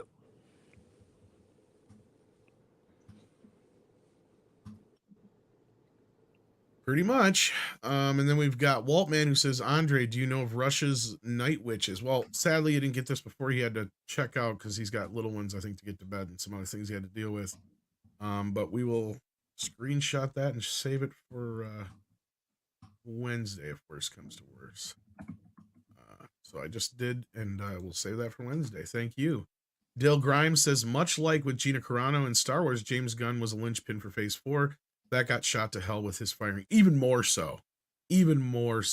Like, they could have gotten away with trying to figure out what they were going to do on the Star Wars side of things without Gina, and they didn't have to go to the extent they did, because I still feel like, you were talking about this last night, Valiant, on your show before I hopped in, where you guys were just debating on trying to figure out what the hell happened there with the whole, why the Mandalorians turned out the way it did. That is a complete result of Gina Carano, and I think the baby being brought back in had a big deal to do with that, because they had no idea what the hell they were going to do now that half of their shows had been destroyed going forward.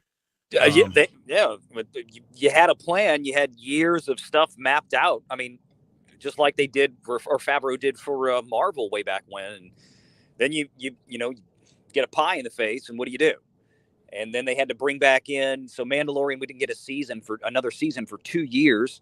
So they had to shoehorn in a Mando or 2 episode into Book of Boba Fett to satisfy the merchandise folks, is my opinion, because I think it has more to do with getting the story so they can get the baby back with Mando, to be honest with you. But I know I agree with you, that was part of it too, but I think there was a lot of screaming from the merchandise folks, because that was the only thing they had from Star Wars for the longest time at that point that was really selling like hotcakes. And it's like, wait, we're going to go 2 years before we see little baby Yoda on the screen again? That's not good. Do something. Yeah. So, I mean, I'm sure that was a motivating factor as well, and probably also the motivating factor to get him back in, because I have a feeling that the initial plan wasn't to have him in season 3.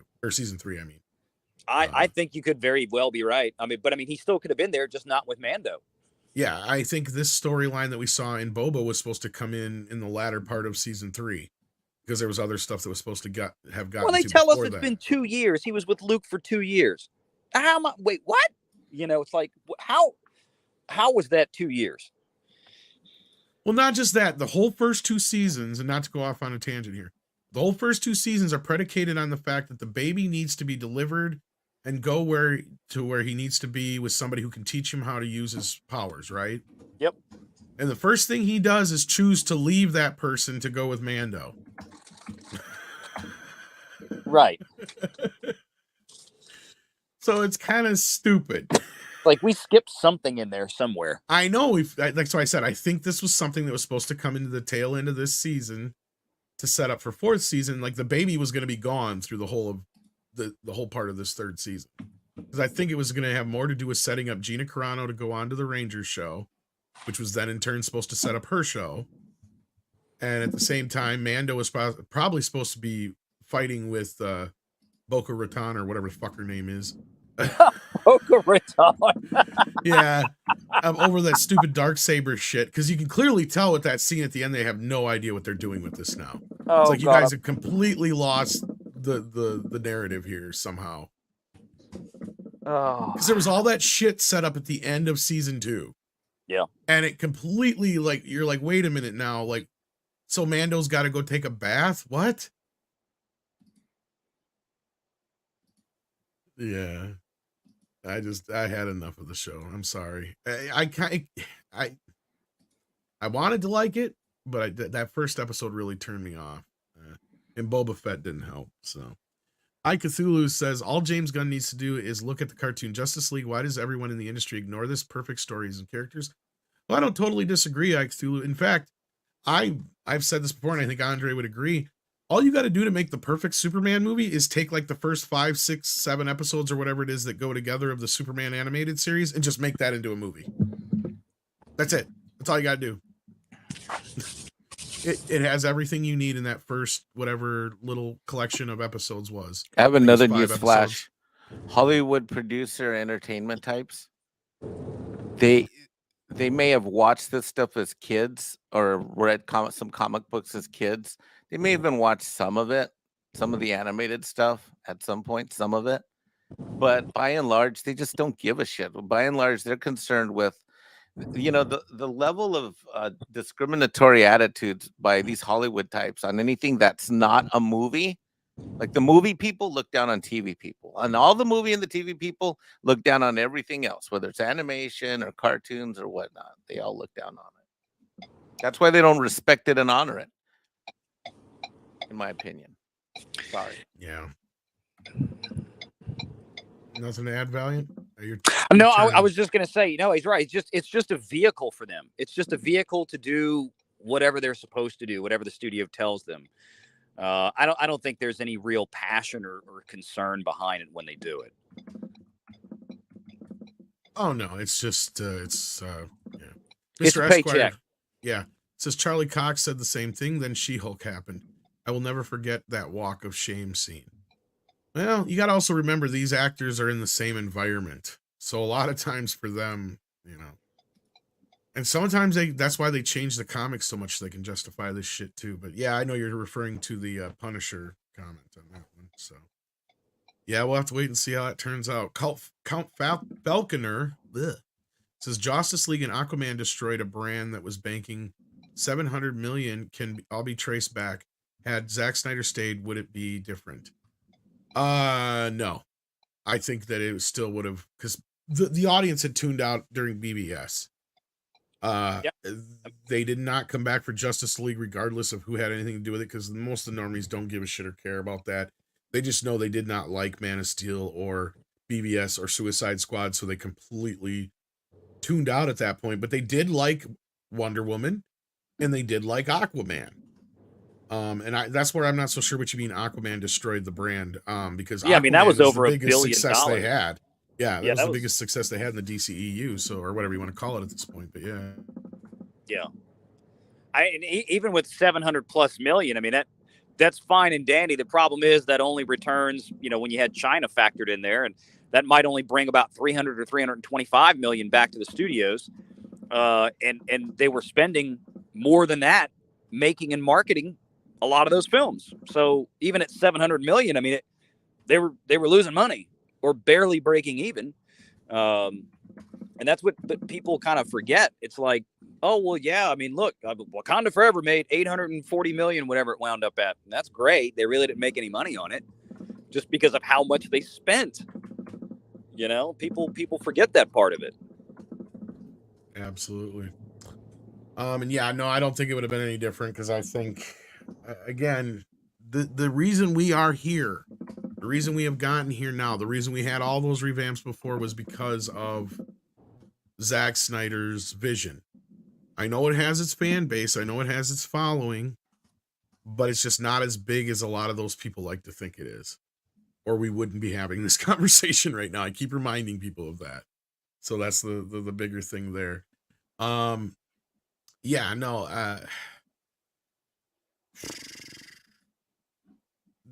we'll have to wait and see how it goes with this, but I don't even think Aquaman 2 is going to save anything going forward. So, yeah. And then we've got Mike Laparco, who says, at this point, let's call Disney was its state-sponsored media. Or what it is, I think he means. They are one of the many mouthpieces for the WFUN, etc. They will not change. It's time to bury them and move on. They have their agenda. Well, this is true, except for the event that just happened here. That is one thing that has definitely changed, for sure. And then we've got Tom, can you bounce to the private chat for a sec? Yeah, I see that. Hang on a second here. Can you send it to him, Mike? Yeah, I'll do it. I'll take care of it. All right. Aaron Pipe says Heaven's Gate drove Westerns away from mainstream. Horrible. They blew up a mule with dynamite. I don't know about that part, but like I know what you're saying here. That did not help. Heaven's Gate was a horrible, horrible mess. I don't know about how it drove people away from Westerns. So I think that already had happened. Because that's one thing Razorfist was right in his post, because he had said something about, you know, like at a point they kind of just went away, and outside of the random Eastwood and John Wayne hits here and there, they did kind of die out in the 70s. He's not wrong about that. But what happened is most of them went to television. Or at least Westerns kind of found their home on TV, more or less. But I don't think Heaven's Gate had so much to do with that as Paint Your Wagon. Probably had more to do with that. Finding Neo says, Andre, I believe we have been in 20-year matrix culturally because we have been lulled to sleep while the U.S. empire has spread war around the world. Oh, this was responding earlier to our 20 years of it's kind of being in this lull. Yeah, that could be. Then we got Sean Carter who says, Top Gun suggests maybe we are ready for action hero movies to come back. We certainly have Feige and Kennedy fatigue. Yeah, I can see where you're coming from, Sean. A more grounded, down-to-earth kind of superhero of sorts, like the Rambos and your John McClanes and your Mavericks. I can see that kind of making a comeback. We'll see how the next Expendables movie does. If that does really, really well compared to the last two, maybe that's a sign. And then we've got Whiskey One Eye who says they need to make a Heat TV series or whole movie. I rewatched it last night and it still holds up. Oh yeah, Heat's great. Michael Mann worked on. He's got a sequel and a prequel novel out. Mikey, Paulie was covering that before, wasn't he? Yes, unfortunately, Paul is Paulie Latino Slant is an absolute expert in this. I'm not, but I just remember he was covering it. I think, yeah. But it's funny because I just recently watched Heat 2. Heat 2. I just recently watched Heat as well. What did you say, Valiant? I was going to say they're talking about making Heat into a TV series. I would just watch the first one again. I had not watched. No, Whiskey One Eye says they should. Oh, they should. I got you. Sorry, I was just pulling back up to the office. I'm gonna have to hop out, but yeah, I'm gonna keep listening to you guys. I got to get back in here before the close of the day. So go handle it. Thanks, man. Thanks for coming by. Yeah, right, thanks for having me, guys. Good to see y'all. All right. Thanks, Valiant. And joining us is like a tag team here. We got Cameron Pasha. Oh my God, one tag's out, one tag's in. Wow, so some stuff happened today. Yeah, we just learned the news that Victoria Alonzo is no more over at Marvel. Well, first of all, I've been away from this channel for a very long time, so I want to thank you, Tom, for bringing me back. It's always great to see you, Mike. I think I've just missed Valiant, who's who's making a lot of interesting comments before we left. So I hope he's well. But yeah, no, thank you for bringing me on. I'm in the middle of working here, but when I saw this, I was like, I definitely felt like I wanted to come in and speak about it, but. Yeah, this is bigger news than I think a lot of people realize. I think the people in the industry are shocked by this. I'm not shocked, but I think the people in the industry are quite shocked that Ms. Alonzo's been let go, and she's been let go. She didn't willingly leave. Yeah. So like we didn't get any real information from the news report. But all we can do right now is kind of speculate as to what is behind this. But I mean, the most obvious reasons would be the last few Marvel movies have tanked. Let's be real. That and Ant-Man was a huge, like that movie's going to cost them money. Not just tank, it's going to cost them money. Yeah, you can argue Doctor Strange didn't do well, but it almost made $1 billion. Wakanda Forever definitely underperformed. You could argue maybe it kind of saw a profit, but there's no way you can argue Ant-Man saw any kind of profit. You know, like, well, I mean, I'd still make an argument for Thor making a profit at this point too, but yeah. Well, I think you're absolutely right, Tom. I think that's 50% of the context. I think that's absolutely right. I think the other 50% is that there's a broader thing happening here, which I've been saying for some time. Whether he wanted to or not, Bob Iger is executing Bob Chapek's plan, which was to start streaming down a lot of the nonsense in this company. And I know it's one of the things I've talked a lot about on my Patreon. I know it's very, very difficult after what we've endured for a decade to accept that change could be coming. After the many false starts, manipulations, machinations, particularly Lucasfilm, but now we're talking about Marvel. But even there, I think a lot of hopes have been dashed. But ever since, and my hopes got really shaken when Bob Chapek was let go in the very shifty manner he was let go, right? And I thought, okay, well, maybe Iger's coming back in to restore things. But then I quickly, within 24 hours, I started seeing him essentially following Chapek's plan in the first in the very first sort of talk he did to the employees when he came back. He was just saying all the things that Chapek had been saying, which is that we need to, we can be right politically, but we need to be aware that our audience, where they are, blah, blah, blah. So I said, oh, he's changing his tone, right?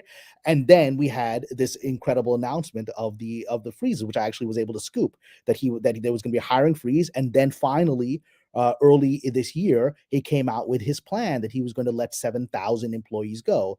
And then shortly thereafter, the first employees that we saw, at least publicly we heard, were being let go, were the people that were supposed to be untouchable, which were the DEI HR people who were putting out on their LinkedIns and publicly saying we've been let go, and we're the first people to be let go. Hey, Andre, good to see you. Hey, Kamran, I'm so glad you're here. I had to pop back in because I popped out, but I'm back here now since you are here. So I just have to say to everyone again, the first thing I said when this broke up was #Kamran was right.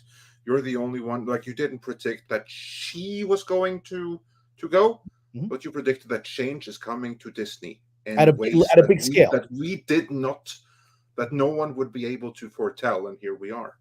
Yeah, I mean, and to me, this is the level that I think was needed to assuage the very real fears and misgivings of the fandom, right? And we've talked about this on Midnight's Edge many times, that the fans have been abused.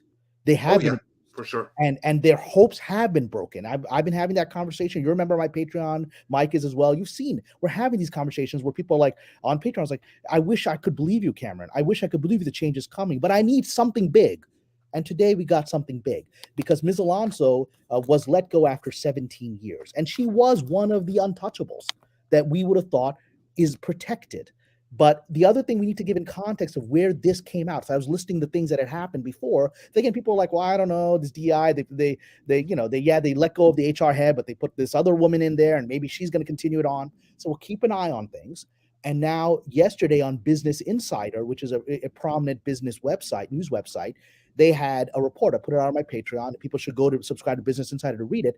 They had a report that they put that out yesterday, that more firings were coming, that essentially Iger had told department heads, this is coming from Business Insider yesterday, that he wanted a list of 4,000 people on his desk, I'm not literally on his desk, but within the system by the beginning of April, of 4,000 people to be let go, and they had to identify them. That was yesterday, right? And then today, Ms. Alonzo is out, right? And so there will be still some hiccups. There's going to be still like, is that person still there? I don't know about this. I don't know about this thing. I think there's still, but the reality is there has been a monumental shift within 3 months at Disney. Since the beginning of this year, there's been a monumental shift. And Ms. Alonzo, I mean, I had, actually said, if you go back, I'd actually predicted she was in trouble with Chapek back last year, right? When she had put out some of her comments very publicly that Chapek was wrong about his opposition to getting involved in Florida politics and things like that. And I said, that's a mistake on her part. Well, she survived that. She survived longer than I thought she could. But she couldn't survive this I thought Miss Alonzo and others of her ilk, of that untouchable status within the system, thought that when Mr. Iger was coming back, they were finally safe. Well, it looks like Mr. Iger, whether he wanted to or not, whether he likes it or not, he has to answer to Nelson Peltz and these shareholders, and he's going to give them severed heads, and he's begun. So I hope this will begin to show people things are changing, and it's okay to have hope again, that things might get better. Yeah, that's our powerful words right there, and I don't blame anyone for thinking this can never be better. But I agree with you. This is big. This is human sacrifice right here, exactly, and it's major. And this actually gives me hope right now for Marvel right away, because this was the lead architect or one of the lead architects for Marvel's downfall, but she was the one really pushing the identity. And also, from what I understand, she's the one pushing for, we don't need Iron Man. The only thing special about Iron Man is his armor. So Riri Williams with the Iron Man armor, that's Iron Man. Everyone will love it. That was her. Yeah. So, I mean, it's, this is for me, I'm going to make another prediction, Go and for it. I could be proven wrong in just a few weeks. But I think this, and in fact, I actually have to credit our friend Stephanie Janisek, because she was saying this a few days ago to me, and I think she's right. So this is coming from her, and I think she's right. So I'm going to predict that, especially with Ms. Alonzo's, and I believe she's been fired, because the press releases, no details have been given about. Of course, she was She's been fired. shit canned, obviously. Yeah, when you say no details, this was happened rapidly. They didn't have time to put out a story, and they didn't give her time to put out a story. They just said, get out, right? And so what I think is about to happen is this is going to be an earthquake within Disney, because she was one of the high-level untouchables. She wasn't a low-level DEI person on a contract. She was there for 17 years and fundamentally changed the direction Marvel was in. She had that much power. If she can be guillotined like this without any warning, then others who we have believed are entrenched forever at a certain company called Lucasfilm are in trouble. I'm of the belief, and I've actually reached out to my sources to see if they're willing to give me an information as to what might be happening internally. I've not heard back yet, but I'm of the belief that when that alert came out, people inside of Lucasfilm started panicking, because if Victoria Alonso can go, very high-level people at Lucasfilm. I'm not talking about Kathleen Kennedy. We've had that conversation about her. I'm talking about the people like Feige wasn't let go. Alonzo was let go. She's the sacrifice. There are sacrifices inside of Lucasfilm that I think are coming. And our friend Stephanie Janisek predicted only a few days ago, look, I think that, actually she predicted right when this report came out that April is when Business Insider claims they have to have 4,000 people on a list to be removed by name, right? Then if that's the case, then I think some people that are very high level within Lucasfilm that have gotten very relaxed, thinking that they're safe. I don't think they're safe, and I think they know they're not safe. So I think we may see Ms. Janisek's prediction come true in the next few days. We may start hearing about people within the story group and others that people have said are utterly invincible. They're never going to leave. Even if Kathleen Kennedy leaves, they'll still be there to screw things up.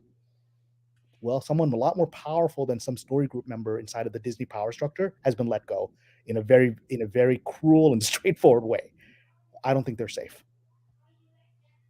Yeah, no, that's this shows that no one is safe, and this is true for Disney now. Bob Iger was fired in the middle of the night. Before that, Peter Rice was taken out back in shot, and now Alonso was guillotined. I do like the metaphors, but that's actually really apt descriptions here. Well, I think the metaphor that we're beginning to see, the next metaphor is going to be how if anyone knows the history of the Cultural Revolution, how did the Cultural Revolution end? The Chinese army said, we've had enough. And they basically rounded up the Red Guard, the young troublemakers, and just lined them up on a wall and shot them all. Right? That's how it ended. The military said, "Yep, we're done, and all of you characters, you're finished, and we're going to take care of it, whether Mao likes it or not." Yeah. So I can't stay very long because I have to get work done, but I just wanted to come back here on this channel, and I want to credit Midnight's Edge in particular, because there's a lot of stuff flowing around. There's a lot of opinions. You guys have always kept it balanced. You've tried to avoid speculation, as Tom says, while still bringing analysis. And when you've given speculation and have allowed me to speculate, you've pointed out it's speculation. And I have been very speculative. I have some sources, and they've given information. Some of that information is controversial. Not everyone believes my sources, and that's fine, right? I believe them, and I think we're seeing the things that they predicted coming about. So I think everyone needs to continue to support Midnight's Edge. I think that I'm going to make a broader thing about where the conversation is going to go. I think over the next year or so, there's going to be some radical changes to Disney and other parts of the industry that are going to accelerate now. That Ms. Alonzo was really the one person that you did not expect to go. It's like the Robespierre, the revolutionary being brought to the end of the revolution.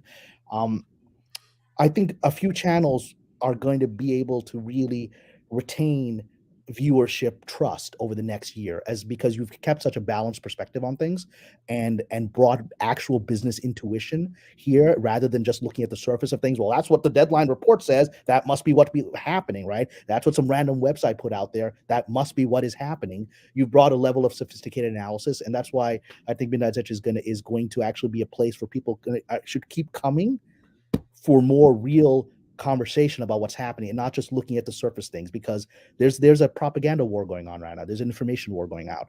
And if you just look at the surface of headlines, you're going to be pulled into the information war. You got to go deeper. And I think this channel does that. Dr. Long Dongler says, Cameron, will she stick to her NDA or go out kicking and screaming and take others out with her? Oh no, she'll stick to her NDA because it's going to be this, right? I mean, they will finish her. She'll stick to her NDA, right? I mean, this town, you don't stick to your NDA, you're finished in many ways, right? No, they'll pay her off. They'll pay her off. But if she has any chance of surviving in some capacity in the film industry, she's going to keep her mouth shut. And if she opens her mouth, she's going to face a lawsuit that's going to be much larger than her net worth, and it's not worth it. All right. And then DS Ford says, thanks, Cameron. Always appreciate your insights on Disney. Yes, indeed. I echo that sentiment, and we thank you for hopping in and giving us your insights on this interesting news day.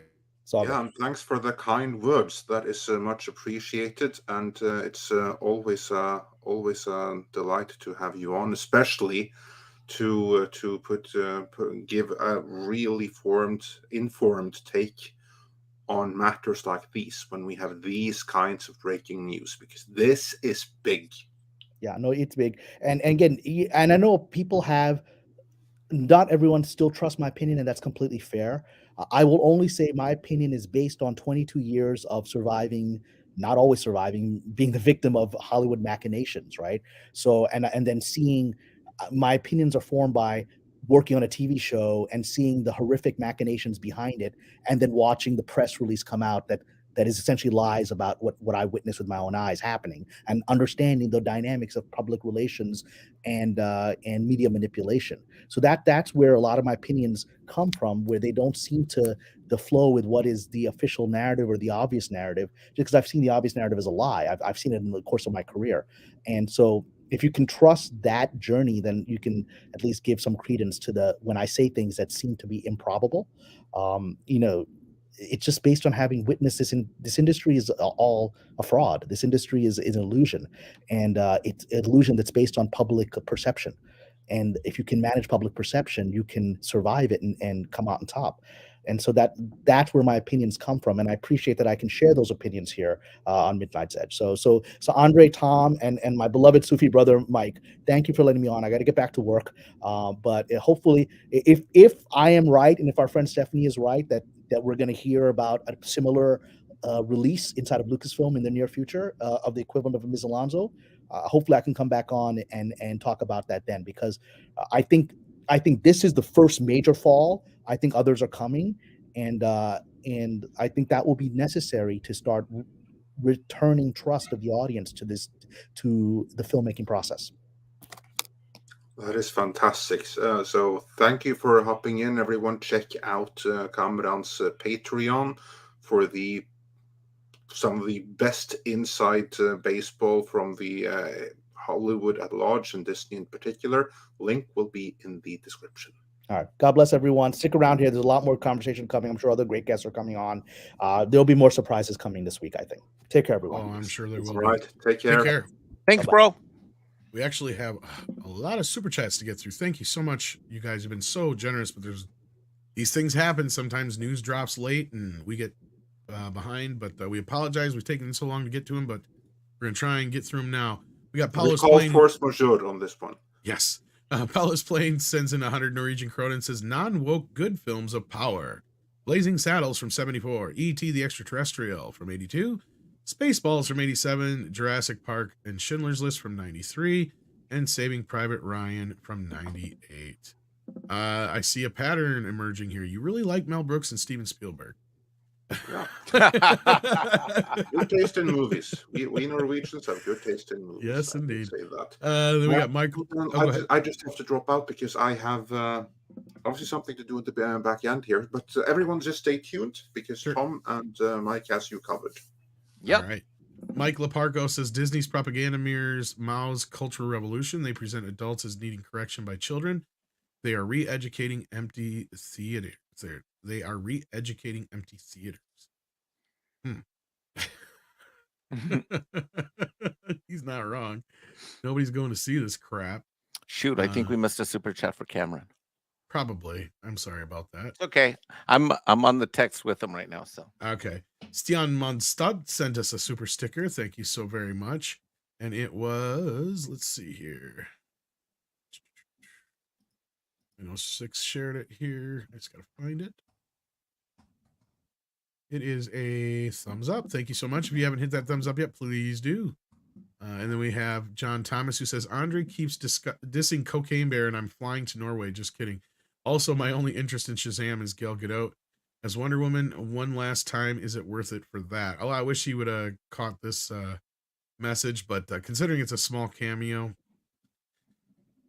doubt it. I mean, there's more video of her in that outfit online if you just want to see her in the outfit. Yeah, chances are that cameo is going to leak online before the week's through. So, other than that, I don't know why he keeps dissing Cocaine Bear. Because it's actually made some money. I mean, it's not like blockbuster money, but I mean, you and I haven't talked about it since you saw it. I'm so glad you and I both liked it.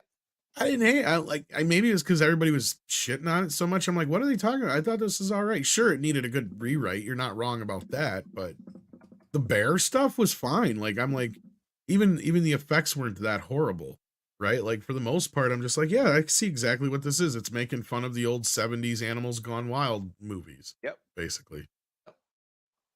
So, in that respect, they could have gone a lot further with it. That I agree. They had gold on their hands had they done that. But, maybe for the sequel. Abdulio sends in $2 and says, Gunn can no longer be taken at his word. I don't know about that, but it's definitely a bit sus the way Ben Affleck reacted to that question. Your Muslim uncle says, Chris, you're probably gone, but I say, ha, when I saw the OG Billy Batson on the screen. Yeah. Yep. A lot of people did notice that, actually. In fact, I think Clobby brought that up right away in his review when he jumped on the show the other night. Mr. Esquire sends in $20 and says, was Victoria Alonso the one hiring all of these Rick and Morty writers? Because that's the person who needs to go. Well, Feige's been taking a lot of credit for that, so who knows? A step in the right direction, but I don't imagine much will change in the near future. Not in the near future, but again, actually, a lot of these shows are getting pushed off, and I think some of them will be questionable. I wonder if some of these movies might get canceled and flipped around. They might. I don't know. I think it'd be interesting to see what happens here. I've got an even bolder thing to say. Sure. I think that with her being gone and with the recent failures that we've seen with Marvel, I think what we are thinking will be phases 5 and 6 are all. I think that whole PowerPoint slide on stage is going to be redone this year. I don't know about completely, but yeah, I was kind of going that direction. Okay, let's say 30 to 60%. I was going to say, I think it's going to be a bit revamped. I think you're right. So we'll have to see, because a lot of that stuff was already set in motion, but anything that was post the next 2 years or whatever that isn't already set in motion is probably questionable. And I think we're going to see a lot of Disney Plus shows go bye-bye. Then Pinochet's Helicopter 2 says, ding dong, the Disney witch is dead. Well, one of them is. One of the Disney witches is dead. Yep. Aaron Pipe says, Hollywood has lost its way. They made a movie with Wonder Woman plotting to hijack a man's body and Dolphin loving him. Yeah, that movie was not received too well. Then BB is back. I think that's what it's supposed to be. Is now a member. Well, thank you, BB is back. We appreciate that. Then we've got Jamie G, aka Voltaic Blood, sorry, who sends us a tip for Mexican Iron Man singing. Thank you so much. Thank you. You can make some money on the corner, buddy. You should look into this karaoke thing. Yeah, you should. Olaf Van S says, love your rant, my Hermino. Have I said that right? Olaf Van S says, love your rant. Love your rant. I think he meant me as an M-I. Yeah. Hermano. Yeah. Hermano. Say Hermano. Ma. No. Yep. Hermano. God, you're bilingual. Not really. Oh, look who shows up. Hey, I just got done with my meetings. What's going on? I heard there was some big news. What's happening is that you get to watch. You showed up when Mike was here. That's the big news. Yeah, that's the first piece of big news. The second piece of big news is we got 40 super chats, and you get to sit and listen to Tom read them. Awesome. Sounds good. Here we go. And Victoria Alonso is gone. Jim Watari says, wow, that last super chat was It sucks. By the way, I'm making an exception for Jim. I'll be back in a second. I'm gonna go find that tequila bottle and do a. I'm gonna go. The button I was looking for. I'm gonna go do an Alonzo shot. I'll be right back.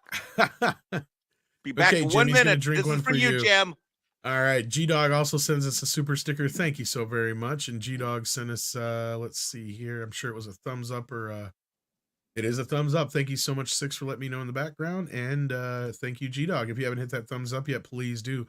Real quick, we'll take a quick break. Culture, what is your response to the Victoria Alonzo news? Well, I would like to say surprise, but what I think I will say is finally. Right. But it is quite shocking, and of course the headlines out there that I just became conversant is because I was in meetings and stuff. I'm equally as shocked. I would have thought there would have been a lot of pomp and circumstance surrounded, somebody exiting who's been with the company that long. I mean, this is somebody who's been there, well, for a long time. I mean, from almost the inception of the stuff that was going on at Paramount, from what I'm to understand. So, it's quite surprising. She was very politically agenda driven. She has been showered with awards from all of the, alphabet letter organizations.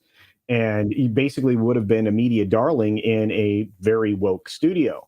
I think this is because of a lot of financial ramifications. That my reaction would be there's something in the background going on here that, leads me to believe that she was incapable of being subtle with inserting her agenda, probably fought against the idea of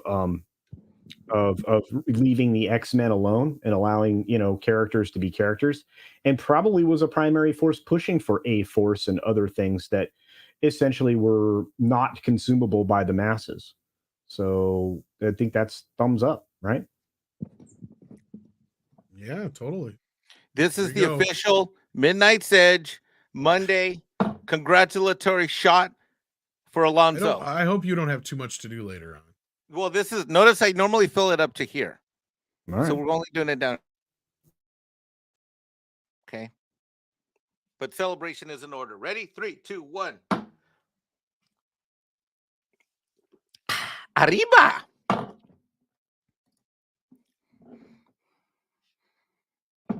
Arriba. There you go, Jim Watari, and thank you so much. Then we got Brandon, the anime guy, who's here and says, amigos, this was not expected with Victoria Alonzo. Now Kevin needs to sacrifice the entire entertainment god, to fix Marvel. Then he goes on to say, wizards on them all. Mexican Iron Man, Tom, and Andre, always great to see you. Well, thank you, Brandon. And yeah, this doesn't necessarily fix everything, but this is a huge step in the right direction. Yeah, let's see here. We got Nelson Sharita, who says, why was Dr. Evil talking to Kevin Feige? Well, because he is kind of Dr. Evil. So, yeah. That's why I picked that voice. HX220 says, or has become a member, or has been a member for 2 months. There we go. Sorry. And then we got Nelson Sharita again, who says, Andre, I have a question. What is best in life? Well, he's not here. So I would say, let's see here. What is best in life? The firing of Victoria Alonzo is best in life. And hearing the lamentations of her as she walks out the doors and no longer can destroy Marvel. That is what's best in life, yeah. Is that good enough? Yeah. I can sing. Uh-oh. No. Looking for love in all the wrong places. Looking for love. No? Nah. We have a member chat from Grand Admiral Adam. Did you see they recently increased the budget for both Force Awakens and Rise of Skywalker from around 300 million to over 400 million? What? Where did they do this? That's news to me. And we got Susan Dolan, who says, Mexican Iron Man, major rant on, brother. Thanks, Susan. That's my buddy, Susan. Pinochet's helicopter tour says Alonzo's job was to berate Med and pronounce Namor. I think mispronounced Namor, but yeah. She has such a beautiful story to tell with Namor.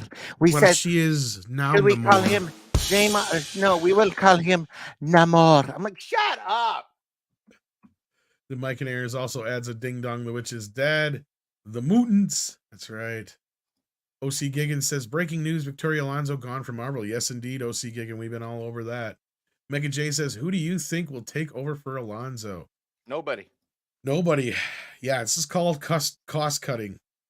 Kevin's going to actually have to do some more work probably. Snell's World says, best chance is the Flash with the Batman merch. Yeah, I've seen some of it though. It looks all right. I don't know if I'm necessarily going to jump on any of it, but yeah, the Batmobile looks pretty badass from McFarlane Toys though. Jamie G also sends in another one, says, great news today, loving the tag teaming. Well, thank you, Jamie G. And yeah, it's not a normal thing, but today wasn't a normal day. What a show so far.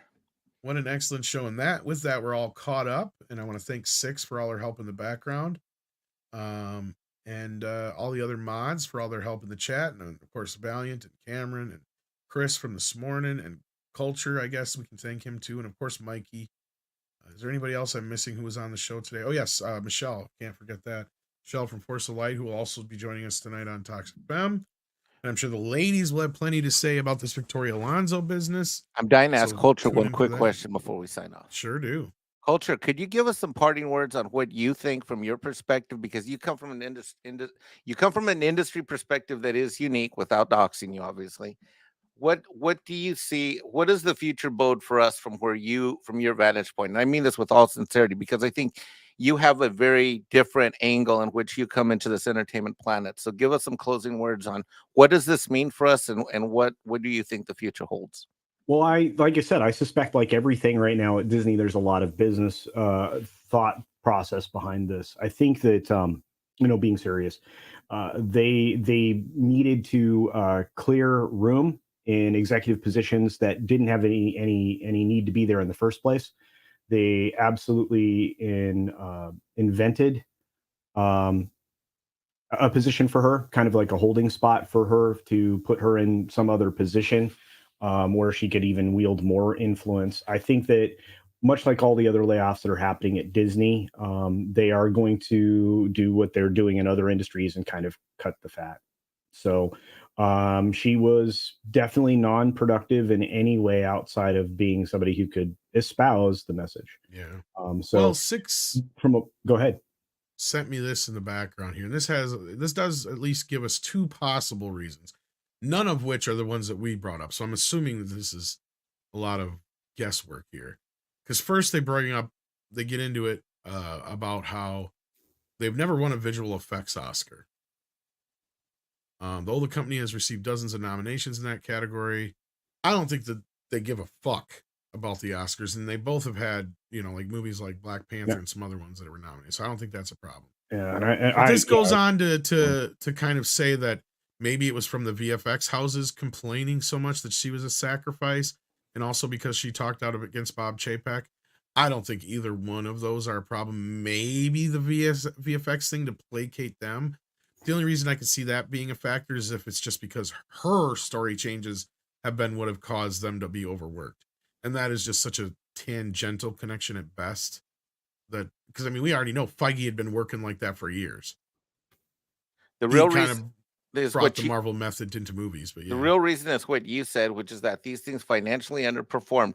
But see, the reason they're not willing to go there and hold accountability is because that would mean that they have to be self-reflective on the lack of their own performance overall, and as a company, they are not willing to do that. Well, and they're not truthful with their investors. They've been exposed many times recently for that. But there's also going to be a substantial decrease in outside money flowing into the company, and that's actually already started. So the money buys influence. And so those are the two parts of the answer that I was going to give. But I like I said, her position doesn't really generate cash. In fact, I would argue that Kevin Feige's position now isn't generating cash, but that's a whole other conversation. I feel like a lot of these mid-level jobs, or these middle-level executive jobs, even higher mid-level executive jobs, are going to fall by the wayside. That you just can't you can't sustain positions with that have no financial benefit. Disney's going to have to actually get back to doing actual business. Tom, that's brilliant, Coltrane. I think that's super on point. Tom, you always have a very good visceral gut reaction to this stuff. What does your gut tell you? Oh, this is everything to do with the last few movies bombing completely, especially Ant-Man. Like I said, Ant-Man is going to cost them so much money right now that somebody had to be a sacrificial lamb. I think it has less to do with the woke, less to do with the VFX stuff, nothing to do with Chapek. She got off scot-free saying that shit while Chapek was still in office. You think they're really going to shit can her for that after he's gone? Fuck no. This has everything to do with Black Panther not making $1 billion and Ant-Man bombing. And I mean bombing at the box office. Because this movie's going to cost them what, Culture? 100 million. easy? Yeah. It's going to be easily 100 million. It'll probably be a little bit more. And again, if you were starting to see budgets be revised, that's the word I was looking for. I don't know what's going on today. But in other big blockbuster films, like what was, brought out on the table about The Force Awakens costing more than originally reported, they've been hiding in the shadows with this money thing for a while. And I think that something that has, the kind of failure rate that they're, that they're going to start experiencing, I think they have to find a way to be profitable. And I think she was a sacrificial lamb. I think that's another way to go about looking at it, Tom. I think that's pretty accurate, but she was easily sacrificed because of the other things that she brought to the table didn't generate revenue. At least that's my. Well, that's what I mean is, like, especially considering this is going to lose them so much money, right? Yeah. At the end of the day, that's the big clincher there. And what's funny is, who did we hear stepped in and forced some last minute changes at the end before it got released? That's a good question too. I mean, we know it's probably Feige, but again, he is not going to go down for that bitch. Nope. Don't matter if they've been working together for 20 years.